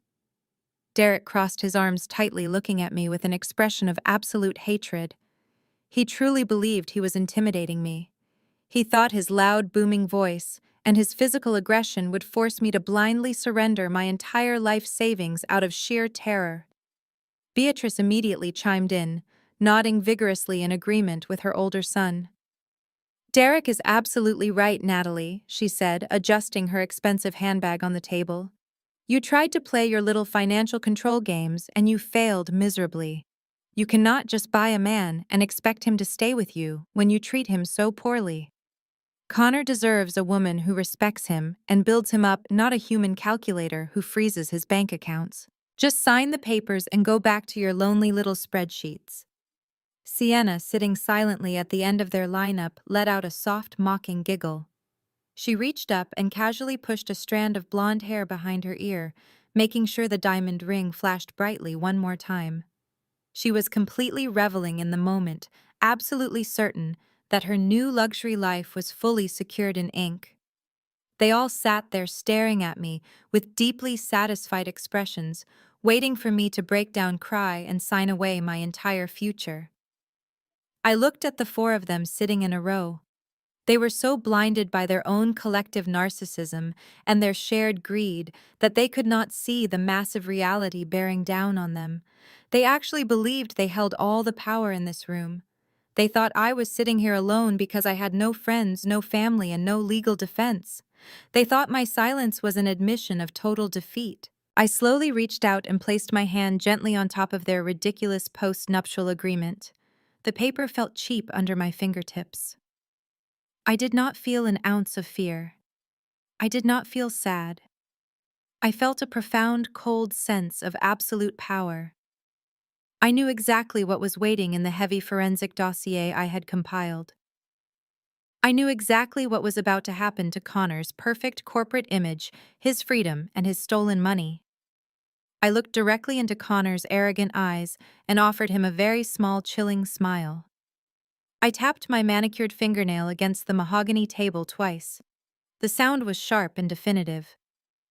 "I am not going to sign this document, Connor," I said, my voice dropping to a low, steady whisper, "because I am not the one who is going to need a lawyer today." The room fell completely silent, just as the heavy frosted glass doors behind them began to slowly open. The boardroom was entirely consumed by a thick, suffocating silence. Beatrice leaned back in her heavy leather executive chair, crossing her arms and letting out a soft, condescending sigh. She offered me a deeply triumphant smirk, fully believing that the war was already won. In her mind, I was just a stubborn little girl who had finally realized she was entirely outmatched by the superior power of her family. Connor sat perfectly still next to her, tapping an expensive silver pen against the mahogany table, projecting the false confidence of a man who thought his newly printed post-nuptial agreement was an absolute legal masterpiece. Derek was practically vibrating with toxic aggression, glaring at me from across the table, as if his sheer willpower could force my hand to pick up the pen and sign away my life savings. And Sienna just sat there tracing the edge of my custom 3-carat diamond ring, completely lost in her own pathetic delusion of impending luxury. They all sat there basking in the artificial glow of their perceived victory, waiting for my final act of absolute submission. I kept my hands folded neatly in my lap, my expression completely devoid of any emotion. I did not blink, and I did not look away from Connor's incredibly arrogant face. I just sat there counting the seconds in my head, anticipating the exact moment their entire reality would shatter into a million irreparable pieces. 5, 4, 3, 2, 1. Right on cue, the heavy frosted glass doors at the far end of the boardroom swung open with a smooth, authoritative swoosh. The sudden, aggressive movement instantly shattered the tense silence in the room, causing all four of them to violently snap their heads toward the entrance. Walking through the doorway was the absolute last person any of them ever expected to see. It was Jasmine. Jasmine is an incredibly sharp, brilliant African-American corporate litigation attorney who also happens to be Derek's legally wedded wife. For the past 5 years, I had watched Jasmine sit quietly at miserable family holiday dinners, politely tolerating the endless stream of toxic nonsense that poured from Beatrice's mouth. I had watched her gracefully ignore the subtle, deeply ingrained condescension this family directed toward any woman who dared to be smarter or more financially successful than their precious sons. Just last Thanksgiving, Beatrice had actually asked Jasmine to step away from a highly sensitive corporate conference call to help mash the potatoes, claiming that a real wife's true priority should always be the kitchen. Jasmine had simply smiled a tight, polite smile and returned to her call. But today she was not playing the role of the polite, quiet daughter-in-law. Today she was in her absolute, undeniable element. She was wearing a perfectly tailored dark emerald green designer suit, her natural hair styled impeccably, and her posture radiating absolute unyielding power. In her right hand, she carried a massive reinforced black leather briefcase that looked heavy enough to contain an entire library of legal destruction. The collective shock that rippled through the toxic family unit was absolutely magnificent to witness. Derek's aggressive bullying posture completely evaporated in a single fraction of a second, his jaw practically unhinged, dropping open in pure, unadulterated confusion. He pushed his heavy leather chair back, roughly, the wooden legs scraping loudly against the expensive boardroom carpet, and stood up halfway. "Jasmine, what in the world are you doing here?" he stammered, his booming, threatening voice suddenly replaced by a high-pitched, nervous squeak. "This is a private family mediation meeting dealing with my brother's divorce settlement. You are not supposed to be here. Did my mother call you to come down here and help us intimidate Natalie?" Derek actually thought his highly successful, brilliant wife had taken time out of her incredibly busy corporate schedule to come downtown and help his family bully me out of my suburban estate. He was so completely blinded by his own toxic family loyalty and his deeply ingrained misogyny that he could not even begin to fathom the possibility that Jasmine possessed her own independent thoughts, her own fiercely held moral compass, and her own professional agency. He automatically assumed she was just another pawn on their manipulative chessboard, ready to follow his loud orders and fall into line, right behind the men of the family. He reached his hand out, expecting her to walk over and stand submissively by his side. Jasmine did not even break her confident stride. She did not offer her husband a warm greeting, she did not smile, and she absolutely did not stop to validate his ridiculous demanding questions. She walked with the calculated, terrifying grace of a top-tier apex predator, zeroing in on its helpless target. She completely ignored Derek, leaving his hand hovering in the air, looking like an absolute pathetic fool. The heavy, rhythmic click of her designer heels against the polished hardwood floor surrounding the massive conference table sounded like the ticking of a highly explosive device. She walked straight past Beatrice's chair, not even sparing a single passing glance at the woman who had spent years making snide, passive-aggressive comments about Jasmine's demanding career choices. She walked right past Sienna's tight white dress, completely ignoring the pathetic amateur display of the stolen emerald-cut diamond ring. And she walked directly past Connor, who was staring at her with wide, completely terrified eyes, his arrogant smirk entirely melting off his sweating face. The entire power dynamic of the massive luxury room shifted instantly and violently rearranging itself completely around Jasmine's undeniable magnetic presence. The cold, imposing corporate atmosphere they had meticulously designed to trap and intimidate me was suddenly completely suffocating them instead. They were completely paralyzed, entirely unsure of how to process the sudden dramatic arrival of a highly trained, ruthless legal gladiator right in the middle of their pathetic little financial ambush. Jasmine finally reached the far end of the long mahogany table and came to a sudden sharp stop, standing firmly and proudly directly to my right side. She placed her heavy black leather briefcase onto the smooth wooden surface with a loud, definitive thud that echoed sharply off the thick floor-to-ceiling windows overlooking the sprawling city skyline. She slowly unbuttoned her emerald green suit jacket, taking her absolute time, letting the agonizing, suffocating silence stretch just a little bit longer to maximize their rapidly growing panic. Finally, she looked up and fixed her piercing gaze on the four completely terrified faces staring back at her from the opposite side of the table. She looked directly at her husband Derek, who was still standing awkwardly half out of his chair, his face turning a blotchy shade of red. Then, she looked dead into the eyes of Connor, who was suddenly swallowing hard, his throat visibly bobbing under the bright fluorescent lights. "I am not here to participate in your pathetic little family bullying session," Jasmine announced, her voice echoing with absolute undeniable authority and a razor-sharp edge of professional ice. "I am here in my official capacity as a senior partner at my corporate law firm." She reached down effortlessly, unlatched the heavy brass locks on her leather briefcase, and pulled out a thick, perfectly bound stack of documents, placing them directly next to Connor's ridiculous post-nuptial agreement. "I am here representing my client," Natalie, Jasmine said, leaning slightly forward over the table. "And I highly suggest you all sit down and shut your mouths immediately, because we are about to have a very serious conversation about federal wire fraud, corporate embezzlement, and the impending destruction of your entire lives." Jasmine stood at the head of the mahogany table, looking down at the cheap printed post-nuptial agreement Connor proudly presented moments ago. She picked up the document by its corner like diseased trash and casually dropped it into the stainless steel wastebasket beside the table. Derek immediately slammed his hands on the table. "What do you think you are doing, Jasmine?"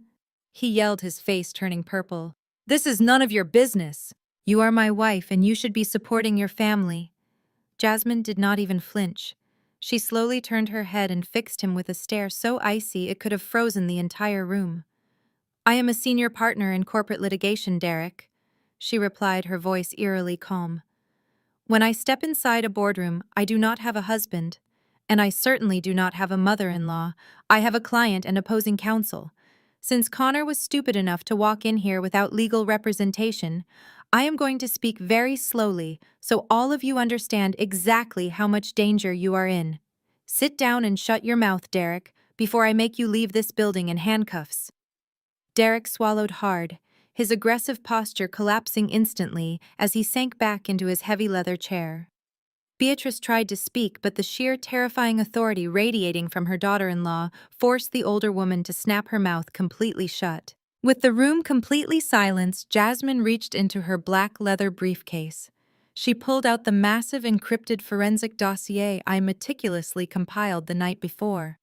She lifted the heavy stack of documents high into the air and brought it down hard onto the mahogany table. The loud, explosive thud made Sienna literally jump in her seat. This, Jasmine announced, placing her hand flat on the cover, is a comprehensive financial forensic investigation conducted by one of the top analysts in the city. It details exactly how you, Connor, have spent the last 2 years systematically defrauding your own logistics corporation. Connor physically recoiled, as if the binder itself was radioactive. His mouth fell open, but no sound came out. Jasmine flipped open the cover and began reading the undeniable data. Apex Consulting Solutions, limited liability company registered in the state of Delaware. She read aloud, her voice slicing through the thick boardroom air. For the past 24 months, this completely fabricated shell company has submitted identical monthly invoices for $8,500, claiming to provide strategic market analysis. And for the past 24 months, Connor, you personally used your executive clearance as Vice President of Procurement to bypass secondary audits and unilaterally approve every single one of these fraudulent invoices. You actively embezzled over $200,000 of corporate capital. Beatrice gasped loudly, her hands flying up to cover her mouth. Connor is a vice president, she stammered defensively. He would never steal money. He makes plenty of money. Jasmine let out a sharp, humorless laugh that echoed off the glass walls. He does not make nearly enough to fund his pathetic delusions of grandeur, Beatrice. Jasmine shot back without missing a beat. He funneled stolen corporate money into a fake vendor account, because he is a common thief wearing a cheap designer suit. Jasmine flipped to the next tab in the massive dossier and slid a high-resolution printed photograph across the table. It was a digital copy of the exact wire transfer routing numbers. She pointed her finger directly at the highlighted bank data. This stolen money did not just stay in Delaware. Jasmine continued, her eyes locking onto Connor's terrified face. You wired the embezzled corporate funds directly into your shared marital joint savings account. You actively attempted to launder stolen corporate money using my client's pristine banking history. And then just 3 days later, you wired exactly $40,000 of that stolen money to a private jeweler to purchase a custom 3-carat emerald-cut diamond ring. Jasmine stopped speaking for a brief moment, letting the absolute horror of her words fully marinate in the quiet room. She looked down at Sienna's hand, prominently resting on the table. That is a beautiful diamond, Sienna. Jasmine noted, her voice dropping to a dangerously soft whisper. It is just a shame that it was purchased with stolen corporate funds, making it an active piece of criminal evidence in a federal financial investigation. Sienna practically yanked her left hand off the table, hiding it under the mahogany wood, as if the ring was suddenly burning her skin. The arrogant smile she had worn since she walked into the building was completely wiped away, replaced by a look of sheer, unadulterated terror. Connor was violently shaking his face slick with nervous sweat. He tried to speak, attempting to formulate some kind of defense. Jasmine, this is all a massive misunderstanding, he stammered, his voice cracking pathetically. I can explain the vendor contracts. I can pay the money back. You do not need to do this. We are family. Jasmine ignored his pathetic begging completely. She turned her entire physical focus onto the 28-year-old junior executive sitting frozen at the end of the table. Sienna had thought she was walking into this boardroom to secure a $1.2 million suburban estate and a massive monthly spousal support check. She had absolutely no idea that she had walked directly into a federal legal execution. Jasmine leaned over the table, resting her weight on her hands, and looked Sienna dead in the eye. "Let us talk about your specific role in this massive corporate conspiracy," Sienna Jasmine said, her tone completely devoid of any mercy. "You see, Connor is stupid, but he is not stupid enough to put his own name on the Delaware incorporation documents. He needed a disposable pawn. I pulled the state registry files for Apex Consulting Solutions. You are listed as the sole registered agent. The company is registered to your exact residential apartment address. And every single fake invoice submitted to the corporate accounting department was generated using your specific employee identification number and your digital signature." Sienna let out a high-pitched, terrified gasp, her eyes darting frantically toward Connor. "Connor told me it was just a special internal accounting procedure," she cried out, her voice trembling violently. "He said it was a tax write-off for his executive bonus. I did not know it was a fake company." Jasmine stood up straight and buttoned her emerald green suit jacket. "Ignorance is not a valid legal defense in federal court," Sienna Jasmine stated coldly. "You are a co-signer on a fraudulent shell company. You personally initiated the fraudulent wire transfers. You are wearing a diamond ring purchased with stolen capital. The federal government calls that conspiracy to commit wire fraud, corporate embezzlement, and money laundering. As an accessory and the registered agent of the shell company, you are looking at a mandatory minimum sentence of 10 to 15 years in a federal prison facility." The balance of power in the massive executive boardroom completely and violently inverted in that exact second. The silence in the boardroom was completely shattered by a sudden violent sob escaping Sienna's throat. The false reality she had built around herself, the fantasy of moving into my luxury suburban estate and living a glamorous executive lifestyle, evaporated into thin air. She looked at Connor, not with the adoring eyes of a devoted mistress, but with the absolute terror of a woman who just realized she was the designated fall guy for a massive federal crime. "You lied to me!" Sienna screamed, her voice cracking as she pushed her heavy leather chair away from the mahogany table. "You told me those invoices were a standard internal accounting procedure. You told me the Delaware company was just a tax shelter for your executive bonuses. You manipulated me into signing those legal documents so I would take the blame if you ever got caught." Connor frantically reached out across the table, trying to grab her hand, his face pale and slick with nervous sweat. "Sienna, please just calm down," he begged, his voice trembling. "We can hire a legal team. We can fix this together." But Sienna was not listening anymore. The primal instinct for self-preservation completely took over. She grabbed her left hand and violently yanked the custom 3-carat emerald-cut diamond ring off her finger. The ring she had proudly flaunted in my face just 24 hours earlier was now a radioactive piece of criminal evidence. She threw the heavy diamond directly at Connor's chest. It bounced off his expensive navy blue suit and clattered loudly onto the polished hardwood floor, rolling away into the corner of the boardroom. "I am not going to federal prison for you, Connor," she sobbed hysterically, grabbing her purse and practically running toward the heavy frosted glass doors. She pushed them open and fled down the hallway, leaving her ruined corporate career and her stolen diamond far behind her.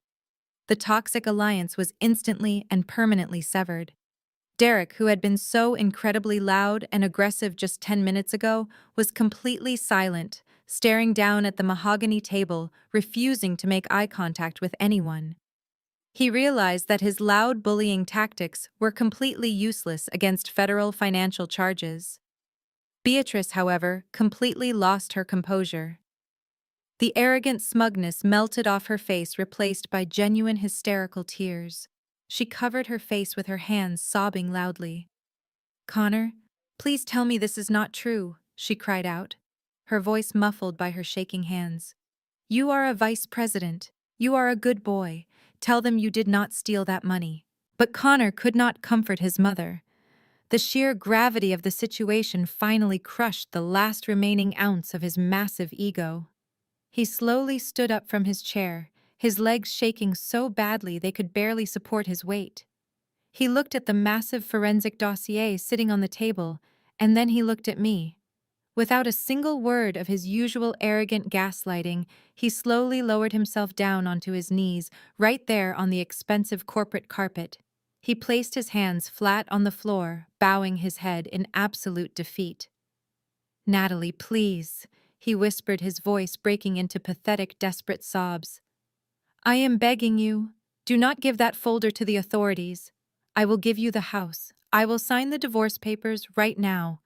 I will walk away with absolutely nothing. Just please withdraw the evidence. I cannot go to prison. I will lose my entire life." I sat perfectly still, looking down at the man I had supported for 10 long years. He was not crying because he regretted betraying me. He was not crying because he felt remorse for the endless manipulation and the cruel public humiliation. He was only crying because he had finally been caught, and the consequences were absolutely inescapable. I did not feel an ounce of pity. Before I could even respond, Jasmine stepped forward, picking up the black leather binder. She looked down at Connor with an expression of pure professional disgust. "You do not seem to understand how a corporate litigation timeline works, Connor," Jasmine stated, her voice echoing coldly in the large room. "My client does not negotiate with financial terrorists. We did not bring this massive forensic dossier here today to use it as leverage for your ridiculous divorce settlement. We brought it here as a courtesy to inform you of your immediate impending reality. I already digitally transmitted the entire encrypted file containing the forged documents, the network logs, and the wire transfers directly to the regional office of the Federal Bureau of Investigation exactly 15 minutes before we walked into this boardroom. I also carbon copied the chief executive officer and the entire board of directors of your logistics corporation. By the time you take the elevator down to the lobby, your corporate security badge will be permanently deactivated and your bank accounts will be entirely frozen by federal authorities. There is absolutely nothing left to negotiate. The trap was sprung long before you even sat down." Connor let out a devastating guttural wail, collapsing entirely onto the floor. Beatrice wailed alongside him, the golden image of her perfect son, completely shattered beyond repair. Derek quietly stood up and walked out of the room, abandoning his brother to save his own reputation. Jasmine and I did not stay to watch them cry. We simply turned around, walked out the glass doors, and rode the elevator down in peaceful silence. Fast forward exactly 6 months. The federal investigation moved swiftly, fueled by the undeniable data I provided. Connor was formally indicted on multiple counts of wire fraud and corporate embezzlement. He was publicly fired, stripped of his executive titles, and faced up to a decade in federal prison. Because all of his financial assets were permanently frozen by the government, Beatrice was forced to sell her beloved, pristine suburban home just to pay the massive retainers for his criminal defense attorneys. She ended up renting a tiny, dark apartment on the outskirts of the city, completely isolated from the wealthy social circle she had spent her entire life trying to impress. As for me, the divorce was finalized quickly and quietly. The judge reviewed the financial documents and granted me absolute sole ownership of my suburban estate and my offshore trust, completely untainted by his crimes. I am standing on the sprawling back balcony of my beautiful home tonight, watching the sunset over the quiet neighborhood. Jasmine is sitting next to me, holding a glass of that vintage French Bordeaux we finally opened to celebrate. The air is crisp, and the house is entirely peaceful. They thought because I stayed silent at that anniversary party, I was weak and submissive. They mistook my calmness for surrender. But silence is never weakness. Sometimes silence is just the sound of a woman quietly loading her weapon and patiently waiting for the perfect moment to strike. You never have to scream to demand respect, and you never have to accept a toxic reality just because someone calls it family. You just have to know your worth, establish your boundaries, and let the truth do the heavy lifting. If you have ever let someone dig their own grave while you quietly handed them the shovel, tell me your story in the comments below. Do not forget to like this video and subscribe to the channel for more true stories of ultimate justice and personal empowerment. The incredible journey of Natalie teaches us a profound and enduring lesson about the true nature of personal boundary setting and the incredible power of maintaining emotional control in the face of absolute betrayal. When confronted with toxic individuals, especially those disguised as family members, our first primal instinct is often to react loudly to defend our honor and to scream our undeniable truth to anyone who will listen. But this story brilliantly demonstrates that emotional explosive reactions are exactly what manipulators desperately want.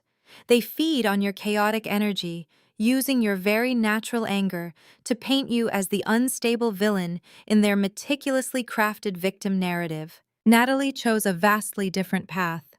She chose the absolute power of silence. By refusing to engage in their theatrical public drama, she successfully preserved her own energy and redirected her sharp focus toward gathering undeniable, verifiable facts. She teaches us that true strength does not roar, it calculates. Financial independence, coupled with a deep, unwavering knowledge of your own self-worth, forms an impenetrable armor against gaslighting and systemic emotional abuse. The ultimate karma for a narcissist is not your screaming rage, it is your absolute cold detachment and their complete loss of control over your life. We must learn to stop setting ourselves on fire just to keep toxic people warm. If this empowering lesson resonated deeply with your own personal journey, we want to hear from you right now. Have you ever had to quietly gather your strength and walk away from a highly toxic family dynamic to completely rebuild your beautiful life from scratch? Please share your powerful story in the comment section below. Hit the like button and subscribe to our channel right now to join a massive supportive community dedicated to healing absolute truth and ultimate justice.